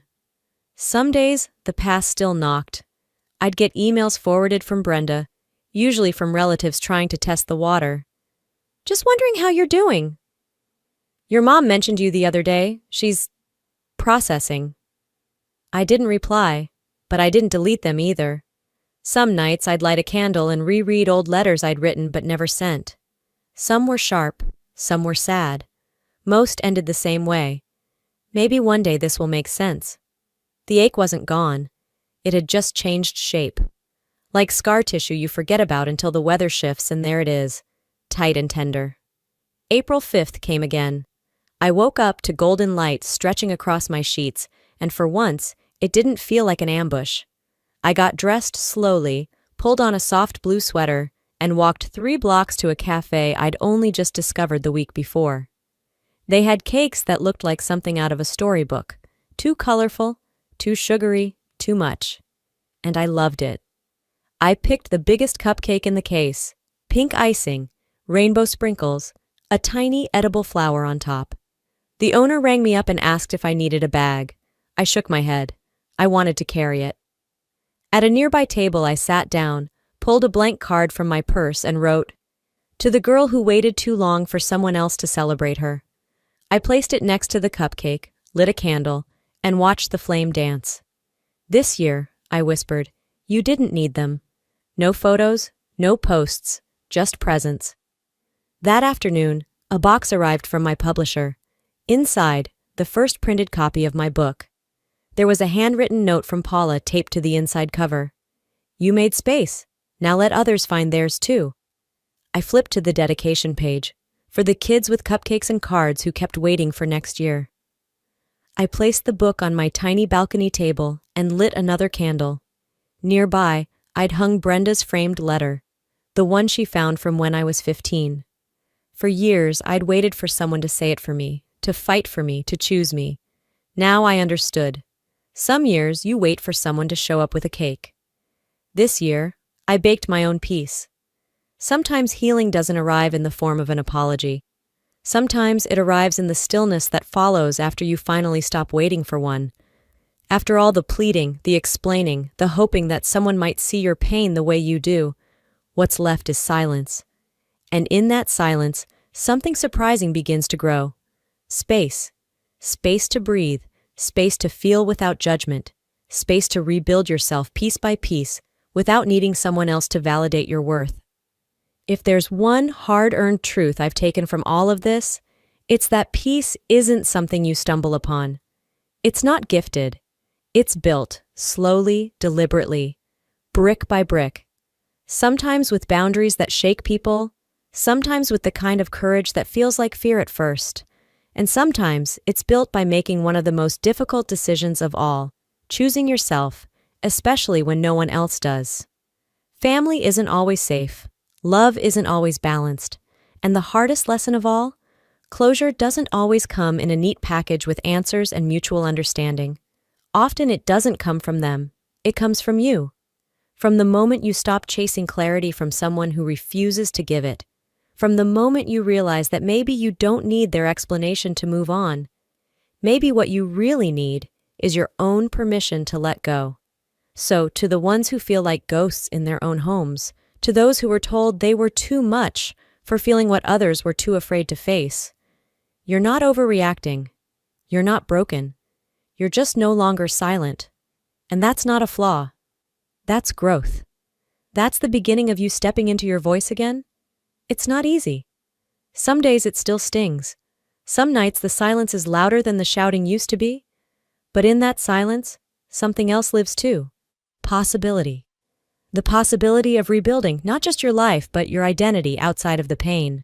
So I want to ask you, from one human to another, have you ever had to walk away, not because you stopped caring, but because you finally started caring about yourself? Or maybe you're still standing in that heavy silence, wondering if it's worth it, wondering if you made the right call or if you're just lost. If that's you, I have one question. What's the one thing you've done this year just for you, even if it was small, that made you feel whole? Even for a moment. Share it in the comments. Tell me where you're watching from, or just drop a 1 if this story landed somewhere in your chest. I see you. You're not alone in this. And if you saw a reflection of yourself in this story, don't forget to subscribe. Stick around. Because the next story, it might sound a lot like yours, and you deserve to be heard. Sometimes the most powerful stories aren't the ones we're told. They're the ones we finally give ourselves permission to tell. Hi there, I'm Anitra. A few months ago, I wired $35,000 to save my father's life. No hesitation, no conditions. A week later, they cropped me out of the family photo, like I never existed. They called me unstable, said I gave money just to control them. My own mother used my name to apply for benefits I never asked for. And at a church gala, they put my face on a slideshow to raise money without asking me. But here's the thing, it wasn't just the betrayal. It was the planning, the silence, the lies wrapped in scripture and pity. How does a family go from thank you to don't come back? And what happens when you stop being quiet? I wired the money on a Thursday morning. It wasn't a question, wasn't even a decision. Dad needed heart surgery, and there wasn't time for debate or delay. $35,000. That's what it cost. I emptied the last of my emergency fund, pushed the transfer through, and texted Lyle the confirmation. Taken care of, I wrote. He replied with a thumbs-up emoji. That was it. No call, no thank you, no update, not even a damn receipt. At the time, I didn't think much of the silence. I told myself they were probably just overwhelmed, scared, exhausted, focused on recovery. My mother had always been the practical one. Emotions weren't her strong suit. Lyle? He only reached out when he needed something. That wasn't new. And me? I was the fixer. Always had been. Quietly patching holes in this family like a one-woman emergency crew. 1 week later, the silence grew louder. It was a Saturday afternoon. I was folding laundry in my apartment in Austin when a photo popped up on my feed. My cousin had posted it. A backyard party, balloons, barbecue, beer cans lined up like trophies. In the center of the group, my father stood smiling, fresh out of the hospital, arms wrapped around Charlene and Lyle, a cake shaped like a stethoscope in front of him. I wasn't there. I hadn't even known there was a party. Worse, my face was gone from a photo I knew had included me once, cropped out like I was a mistake. The rest of the comments were full of "Happy birthday, Wardell," and "So glad he's okay," followed by endless tagging. Everyone in that photo was tagged except me. I sat there, phone in hand, heart hammering behind my ribs like it wanted out. I refreshed the post. The tag was still missing. My name, erased, not by accident, by decision. I texted Lyle right away. Why wasn't I invited to Dad's birthday? He responded 5 minutes later. Thought you were busy. That's it. 4 words to explain cutting me out of my own father's celebration after I'd just paid for the reason he was still breathing. Not sorry, not, we should have called, not even a weak excuse about the guest list being limited. Just that lazy lie. Thought you were busy. I stared at the message until the words started to blur. I checked my call log. No missed calls, no messages, just digital silence from people who had once called me family. I called my mother, straight to voicemail, no return call. That night I couldn't sleep. My chest felt too tight. My mind kept replaying that image. Dad surrounded by smiling faces, celebrating life. My absence wasn't a mistake. It was deliberate, clean, cruel. By midnight, I found myself opening the old drawer under my nightstand.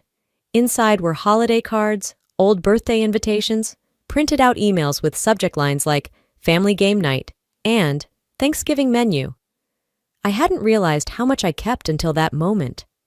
I held a card from 2014, Thanksgiving in Tulsa. Back then, I was still the dependable daughter. The one who picked up groceries when Mom forgot, who ran errands for Lyle's kids when Charlene couldn't get out. The one who didn't complain. That version of me felt like a ghost. I pulled out my phone and opened the family calendar app we all used to share. Lyle had created it years ago so we could stay connected. I scrolled through events they had added in the past 2 weeks. Dad's recovery dinner, Knox BBQ bash, church brunch with Pastor Neil. Not a single mention sent to me. I stared at my own name on the list. There it was, Anitra Knox. Just a line. No photo, no contact. I deleted it.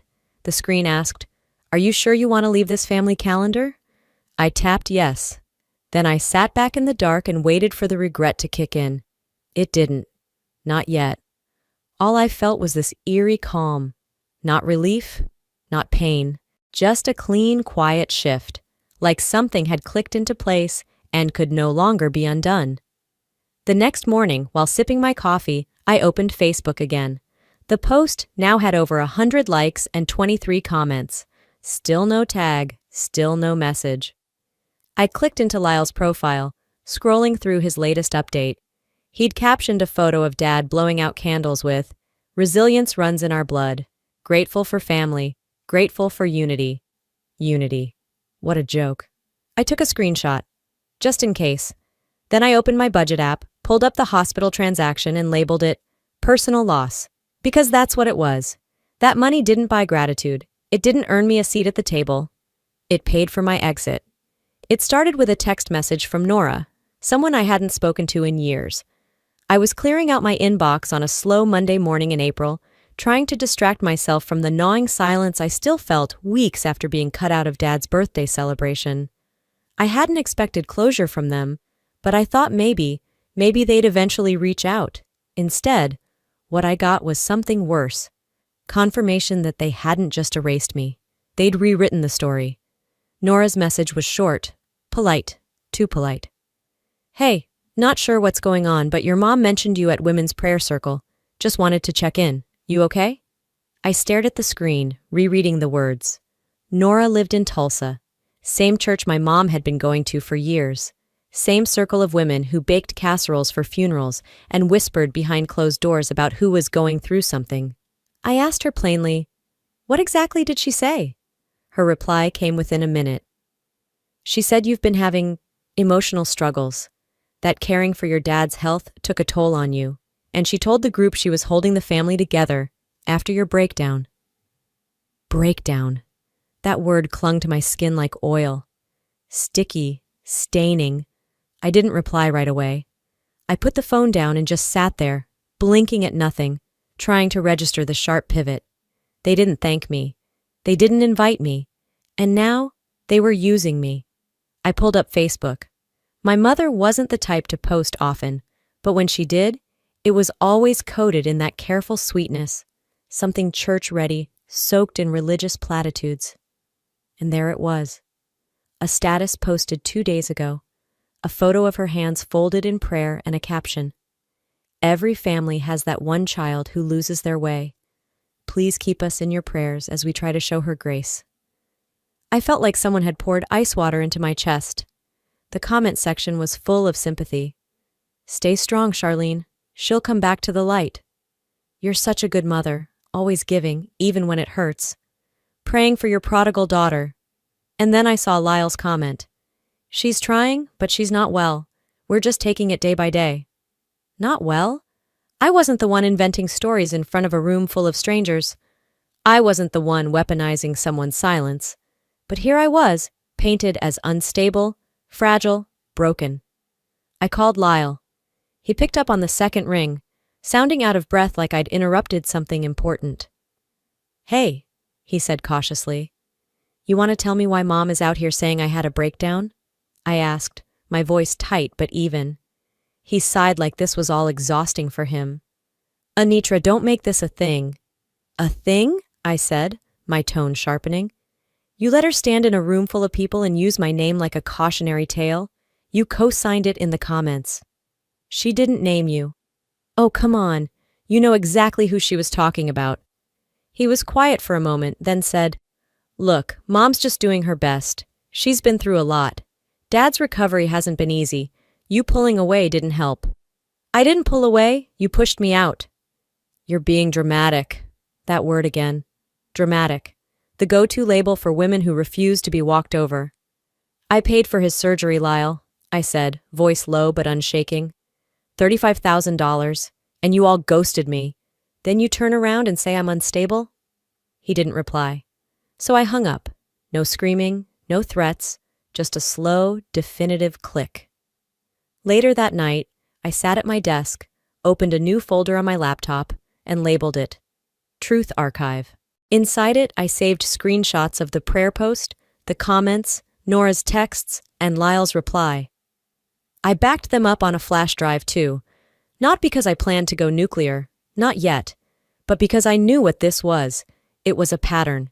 People like them, people who operate behind a curtain of righteousness, don't need facts to destroy you. They just need repetition and silence. So I started building my own record. If they were going to rewrite the story, I was going to keep the receipts. 2 days later, I got an email from a woman named Claire, someone I barely knew from my parents' church. The subject line simply read, "Thinking of you." Inside it said, "I heard what your family's going through. Just know you're not alone. We all stumble sometimes. God still loves you." I closed the message without replying. I wasn't going to play into their theater. I wasn't going to be the sad daughter in need of saving. I wasn't going to be their redemption arc. I was going to be the record they couldn't erase. And this time, I wouldn't wait to be heard. I'd make sure the truth had its own timeline, one they couldn't manipulate with sympathy posts and church gossip. The next morning started like most others. Coffee, silence, and the hum of my apartment's AC cutting through the stillness. I'd barely taken a sip when the email arrived. The sender made my heart stop. Aileen, Lyle's ex-wife, the woman who used to bring deviled eggs to Thanksgiving and always offered to help clean up while the rest of the family disappeared into the living room. We hadn't spoken in almost a year, not since she packed up her things and left him. Subject? You need to see this. That was all it said. Attached was a forwarded email. I hesitated before opening it. My palms were already damp, nerves pulsing in my wrists like I could feel the lie before reading it. It was from Charlene, sent 2 months before Dad's surgery. Once the money clears, we shift. She's not part of the long term. Let her react how she wants. If it gets messy, we say she's unstable. People will understand, trust me. My breath left my lungs so hard it felt like I'd been punched. It wasn't vague. It wasn't a misunderstanding. It was strategy. I wasn't written out. I was never written in. Everything I doubted, the ghosting, the prayer posts, the photos, the fake concern, it all lined up. It wasn't passive neglect. It was a decision made in advance. Cold, calculated. I stared at the screen for a full minute. The words didn't blur. They etched themselves deeper with every second. Let her react how she wants. I whispered the line out loud. They expected me to panic, to lash out, to look unstable.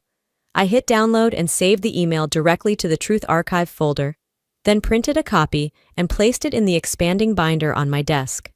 I labeled it Charlene_Feb 2023. I texted Aileen, "Call when you can." She rang within 5 minutes. "Hey," she said softly. "I wasn't sure if I should send it, but after what I saw online..." "You did the right thing," I cut in. "How long have you known?" A pause, then a sigh. "I saw it back when I was still living with Lyle. He didn't hide much, just assumed I wouldn't care. But I did. I asked Charlene why they were excluding you. She smiled and said, 'Not everything needs to be shared with Anitra.'" I closed my eyes. I remembered that Thanksgiving. Aileen had sat beside me and whispered, "You okay?" I thought she was just being polite. I had no idea she already knew. "I asked Lyle too," she continued. "He got defensive, told me to mind my place, said I didn't understand family dynamics. After that, things got weird. They stopped inviting me to anything family-related. Charlene told me if I kept defending you, I should find somewhere else to spend the holidays." I swallowed the rage building in my chest. "And that's why you left?" "Part of it.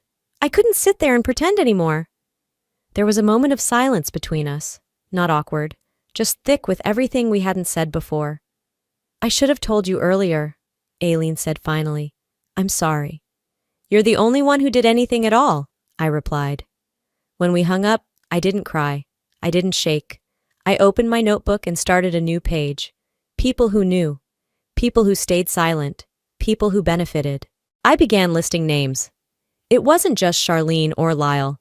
There were cousins who posted party pics without tagging me, friends of the family who commented under my mother's passive-aggressive Facebook updates. Even Claire, the woman who emailed me out of nowhere offering sympathy for whatever I was going through. They weren't just complicit. They were part of the system. This wasn't a rupture. It was a structure, one built long before I noticed the cracks. I added a second page. Actions taken. Truth archive. Active screenshots. Backed up twice. Printed email. Physical copy. Aileen, direct witness. I sat back in my chair, holding the printed email in my hand like it weighed more than a single sheet of paper. If I ever doubted it before, I whispered, now I knew. This wasn't confusion. This wasn't hurt feelings. This was design. It wasn't about making things better anymore. It was about making things clear. 2 mornings later, I was rinsing a cup in the sink when my phone buzzed on the counter. I grabbed it with one hand, expecting a delivery update. But no, of course not.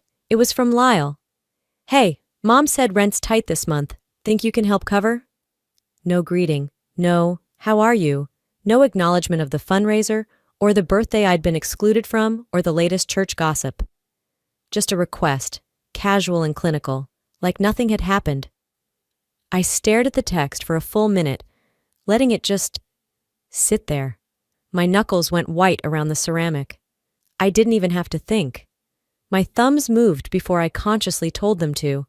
You still think I'm your ATM? I watched the typing dots appear, then disappear. He didn't answer, and maybe that was the answer. I set the phone down and opened my laptop, thinking maybe, just maybe, I could distract myself by paying a few lingering medical bills tied to Dad's surgery. I'd set up a login with the hospital's payment system months ago when I transferred the funds directly. I figured if nothing else, I could download a final receipt for tax records.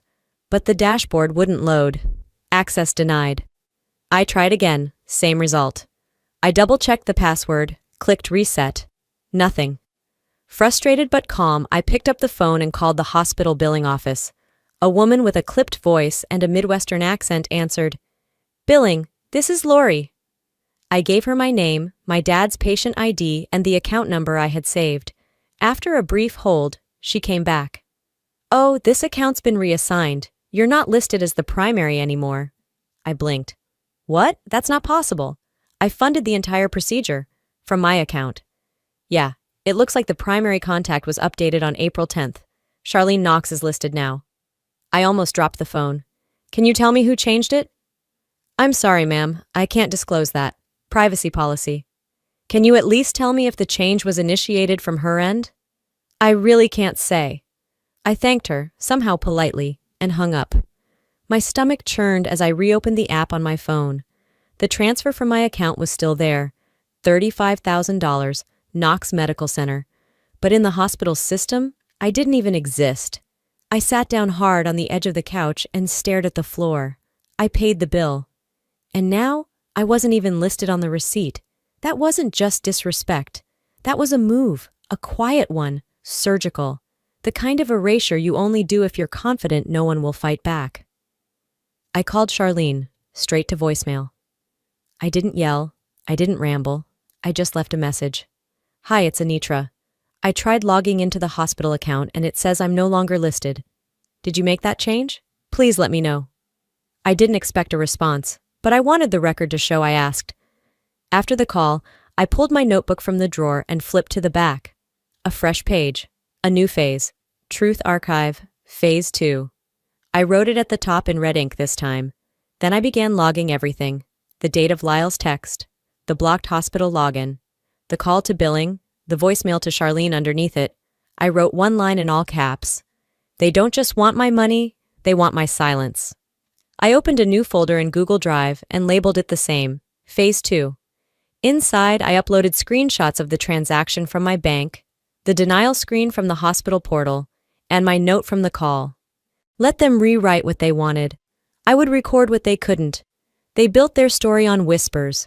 I was building mine on paper. I wasn't collecting pity. I was collecting proof. The next morning, after barely 4 hours of sleep, I took my coffee black and sat down in front of my laptop. The apartment was still, save for the occasional hum of the refrigerator. No TV, no music, just focus. I wasn't interested in revenge.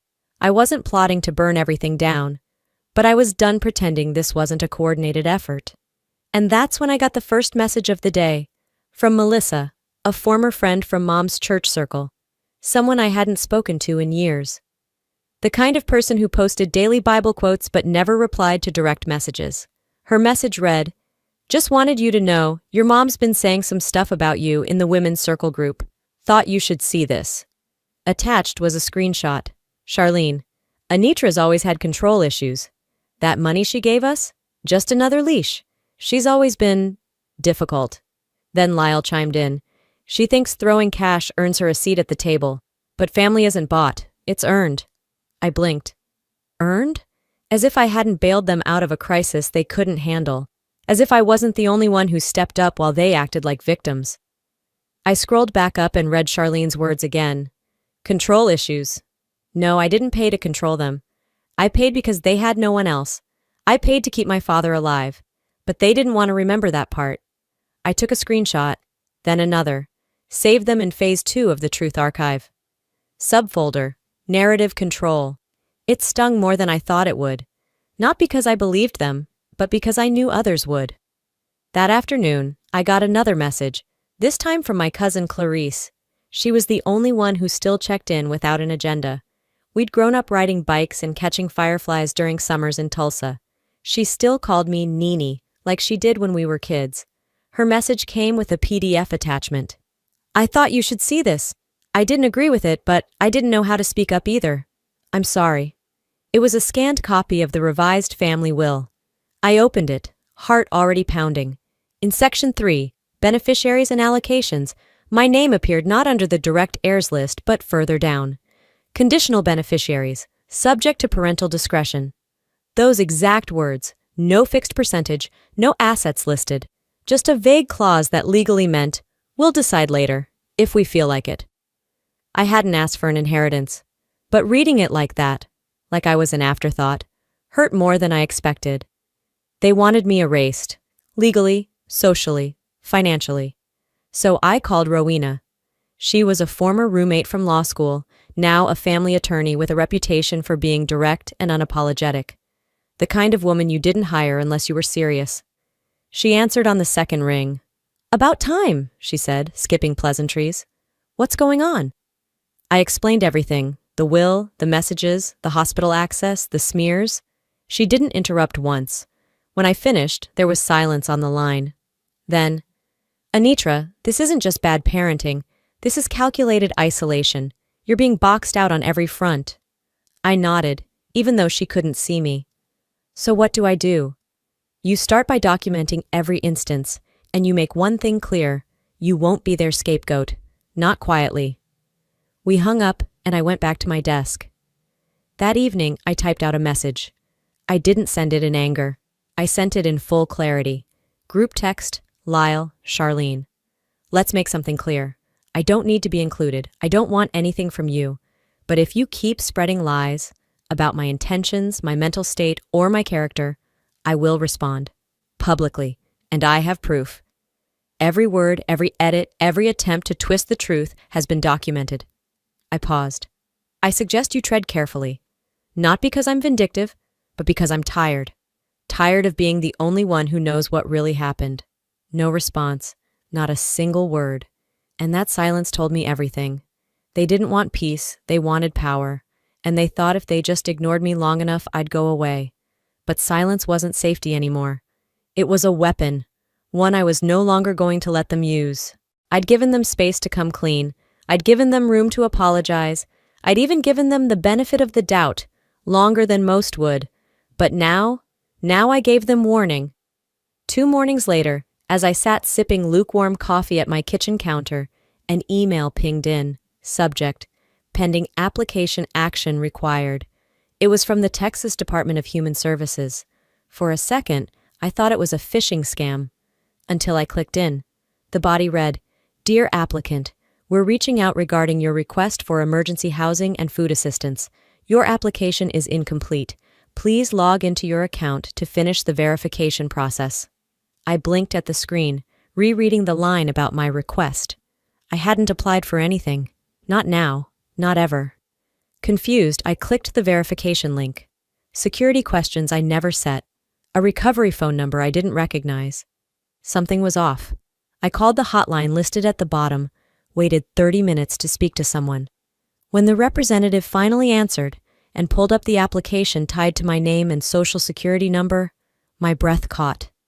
The listed residential address? My parents' house. I didn't need a DNA test to know who did this. They weren't just sabotaging my reputation now, they were stealing my identity. I ended the call politely. Then I stood up, dumped the cold coffee, and marched to my desk. There are moments when you cry, and there are moments when you print forms. I chose the second. I downloaded the Renunciation of Inheritance and Legal Association form from a legal document service. I filled in every line myself in bold ink. No lawyer needed, no ceremony. I, Anitra R. Knox, hereby reject and relinquish any claim to the estate, property, or financial designations associated with the estates of Charlene Knox and Wardell Knox. It went on, covering any future claims, any false attachments, but the final line was the one that mattered. Effective immediately and irrevocably. I drove to a local notary office just off I-35, a strip mall squeezed between a vape shop and a Vietnamese bakery. The guy behind the counter barely glanced at me as he stamped the form. By noon, 3 certified copies were on their way. 1 to my mother, 1 to my father, 1 to their estate attorney. Then I logged into the Texas Attorney General's fraud reporting portal and submitted a formal complaint. I attached the email, the call notes, a timeline of my residency, and proof that I hadn't lived at their address for years. If Charlene wanted to play with government forms, she'd now have to play with state investigators too. That afternoon, I sat on the couch and stared at my muted TV. No messages came in. No calls. No knock at the door. But for the first time in this entire disaster, I didn't interpret the silence as rejection. I wasn't waiting for them to explain anymore. I had made my own exit, and I didn't feel small. I felt intact. I called Rowena later that day, told her everything. She said simply, "Good. That's how you protect yourself." Then she walked me through the next steps, updating my own will, assigning power of attorney to someone I trusted, removing Charlene and Wardell from every emergency contact list they'd once been on. "This is you drawing the line," she said. "No, this is me moving the line," I replied, out of their reach. It wasn't about revenge. I didn't need to hurt them back. I just needed to make sure they couldn't use my name, my existence, as a tool for gain or guilt ever again. Before I went to bed, I opened the Truth Archive, created a new folder, Phase 3, Exit Strategy. I uploaded PDFs of the notarized letter, the fraud complaint, and my updated legal designations. I didn't do it because I planned to fight them. I did it because I no longer needed to explain myself. Not to them, not to anyone.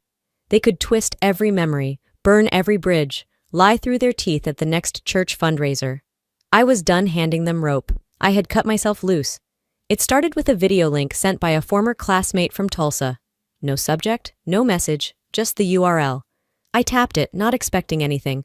Maybe another vague post about family unity or a dig cloaked in a Bible verse. What loaded was worse. The caption read, "Knox Family Resilience Night Full Program." It was a recording from a local church auditorium, clearly packed. A banner hung overhead with the words, "Faith Through Storms," stitched in glittery gold. I watched as Charlene stood at the podium, hands clasped in exaggerated prayer. Her voice trembled as she began to speak. "I ask that you all pray for our family. We've faced loss this year, not just in health, but in spirit. Our daughter, she's chosen a different path." The camera cut to a few faces nodding, misty-eyed. "She's battling things we don't understand, career pressure, emotional confusion, but we don't hate her. We love her through it." Applause, donations, a standing ovation for a woman who'd called me delusional behind closed doors. I watched in disbelief as they turned my absence into a charity case, a pity project. They made my silence look like sickness, and theirs like sainthood. That night I barely slept. Not out of rage, but from calculation. I didn't react publicly.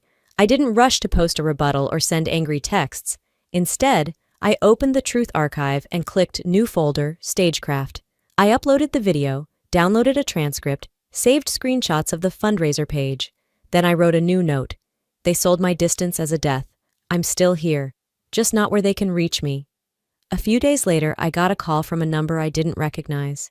When I let it go to voicemail, it turned out to be from the front desk at my old therapist's clinic in Austin. The receptionist said a doctor had called to verify some information Charlene had shared during her recent visit. She mentioned your name, said you had a history of erratic behavior, delusions, even aggression. I froze. She was trying to stain my record, to leave a paper trail of instability.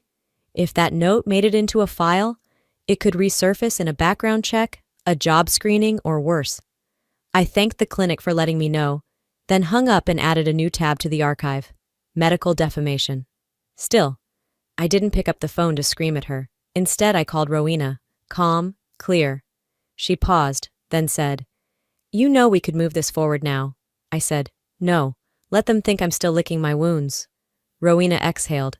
"That's restraint most people wouldn't manage." "It's not restraint," I told her. "It's precision.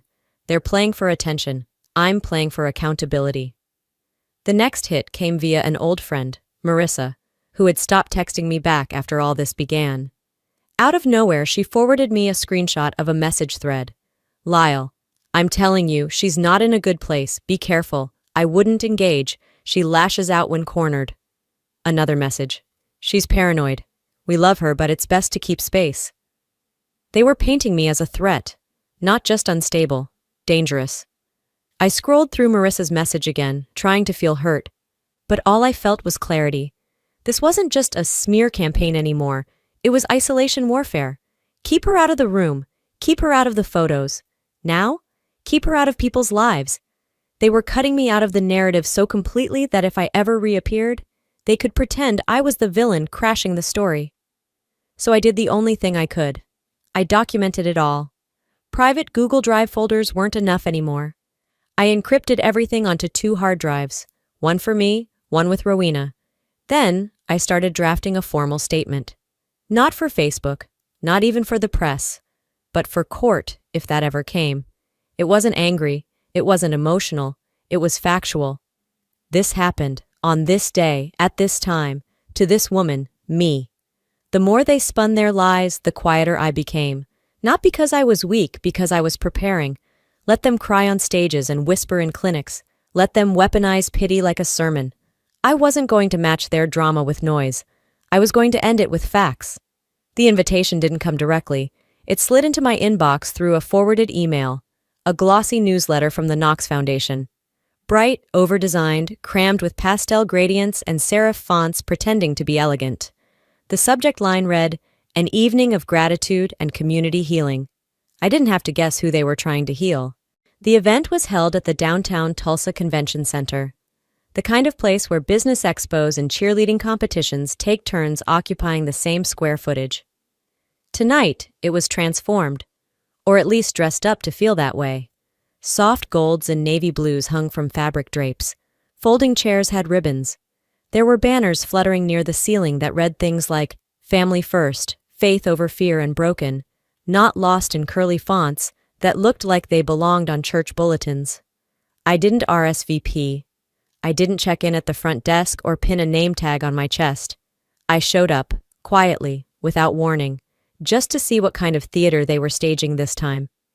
Rowena came with me. She didn't speak, didn't offer sympathy, just walked beside me with her briefcase in one hand and her phone already unlocked in the other. Always ready. From a distance, we blended in. 2 more professionals in understated cocktail dresses, heels clicking on the concrete, faces neutral. A few people glanced our way but didn't recognize us, or didn't want to. Inside, I spotted Charlene immediately. She was already working the room, hands gently gripping forearms, faces pulled into soft expressions. She wore a pale blue blazer, pearl earrings, and her hair done in those effortless curls that take 2 hours and a salon to pull off. Her makeup was barely there, designed to say I'm vulnerable, but I showed up anyway. A mic was passed to her. The room dimmed. She took the stage with a practiced fragility, her shoulders rising with a deep, steadying inhale. "I'm not here tonight for pity," she said, her voice warm and just slightly cracked. "I'm here because families, real families, don't give up on each other, even when it's hard, even when someone strays." She paused. Let the silence work for her. Then she nodded toward the tech table, and the slideshow began. Photos flickered across the massive screen behind her. Charlene sitting by Wardell's hospital bed, her hand in his. Charlene hugging Lyle in a sunlit kitchen.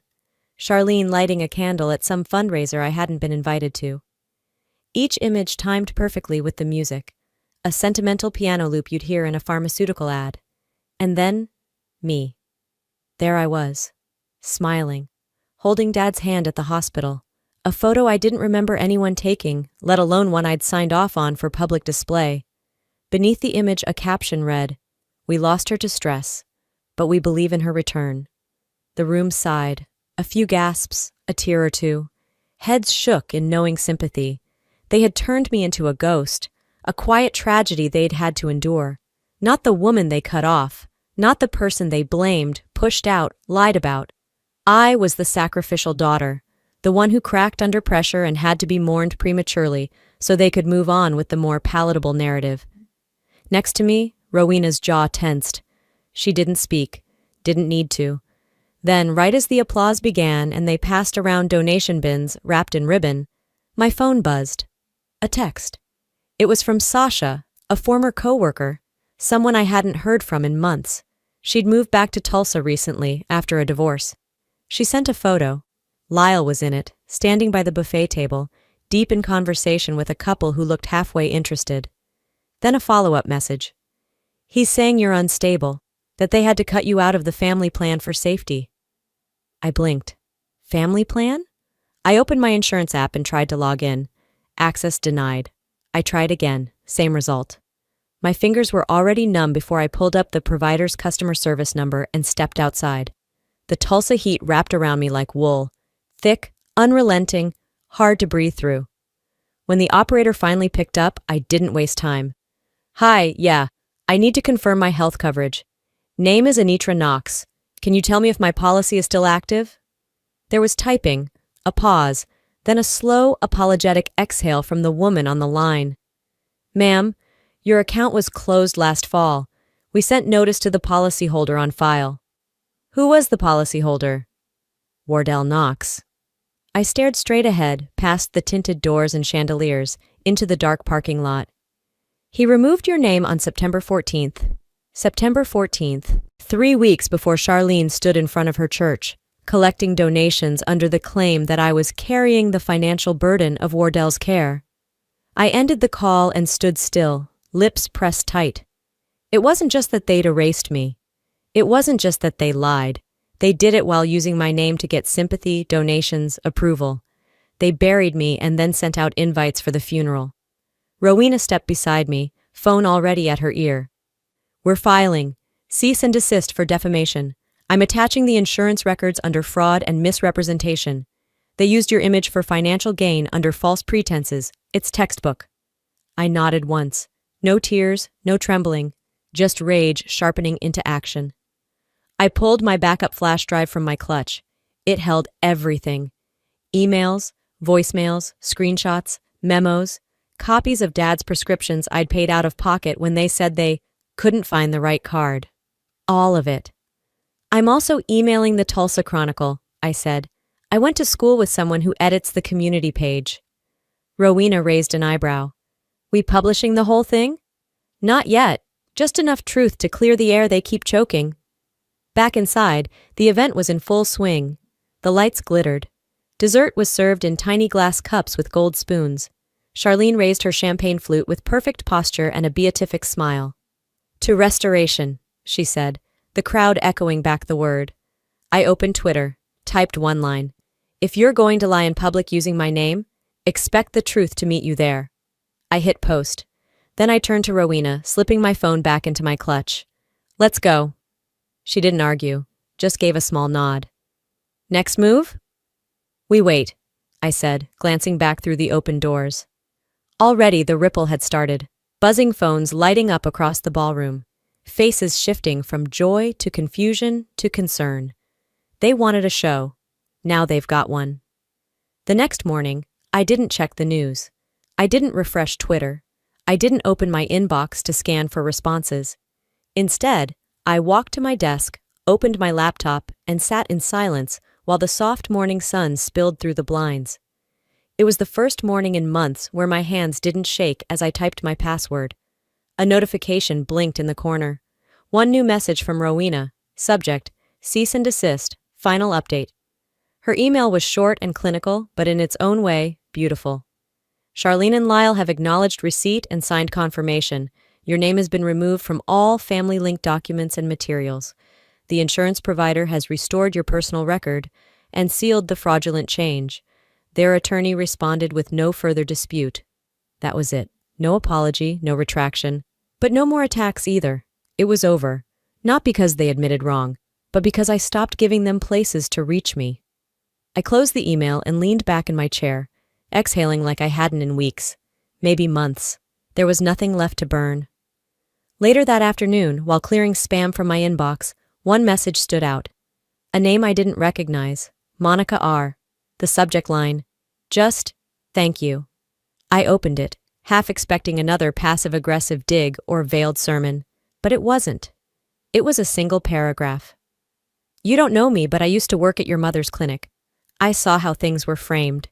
I couldn't say anything at the time, but I watched how you held your ground. You didn't scream or collapse. You just stood. Quiet strength matters. I hope you're okay. Thank you for standing up when others couldn't. I stared at the screen for a long while. Then I moved the message into a new folder I hadn't created until now. Letters that matter. No reply was needed. The thank you wasn't for dialogue. It was for acknowledgement. And after everything I'd been through, that was more than enough. By the following week, I'd started volunteering at a local women's resource center in East Austin. Most of the women were in their early 20s, many first-gen college students navigating paperwork and fear, and 1,000 unanswered questions. I worked with a girl named Giselle, who reminded me of myself at that age. Smart, observant, afraid to take up space. We sat side by side as I helped her edit her scholarship essay. Halfway through, she looked at me and asked, "What happened to your family?" It wasn't nosy, it wasn't judgmental, just a quiet curiosity from someone still learning how truth lives in shadows. I thought for a second, then smiled. They taught me how not to disappear. And that was all I said. Some stories don't need to be replayed in every room. Some truths belong in the vaults we build, not for revenge, but for peace. On my last evening of the month, I returned home after a long shift at the center. I made tea, fed my cat, and sat in my office to review a few notes. On the wall beside my desk, I had replaced the old family photo with something else weeks ago. A print of a sunrise over the Tulsa skyline. No people. Just morning light over a place that held too many endings and not enough beginnings. I looked at it as the sky outside turned the same color. Then I opened my journal and wrote one final entry under the tab labeled Exit Strategy. Not all bridges are meant to be rebuilt. Some are meant to remind you where not to return, but forward, that's where the light is. And with that, I closed the journal. Not a door slammed, not a grudge carried, just a page turned. Maybe you've been there too, the quiet black sheep, the one who gave too much, forgave too often, and stayed too long. I used to think family meant endurance, enduring shame, manipulation, and silence just to belong. But I've learned something. Love without respect is not love. Family without honesty is not family. And peace that costs your voice is not peace, it's submission. If I could leave you with one truth, it's this. You are allowed to walk away from people who rewrite your worth. You are allowed to start over without apologizing, and you don't need to be included to matter. Sometimes the bravest thing you can do is to quietly reclaim yourself. So now I want to hear from you. Have you ever had to choose between family and your own sanity? If this story hit close to home, drop a 1 in the comments, or tell me where you're watching from. If it didn't resonate, that's okay too. Let me know why. Let's talk about it. This space is for real stories, real people, and real healing. And hey, if this video touched something in you, go ahead and subscribe to the channel. We've got more stories coming your way that speak to truth, strength, and second chances, because no one should feel alone in a fight for their dignity. Thank you for watching, and remember, you are not invisible. You are not erased. You're just getting started.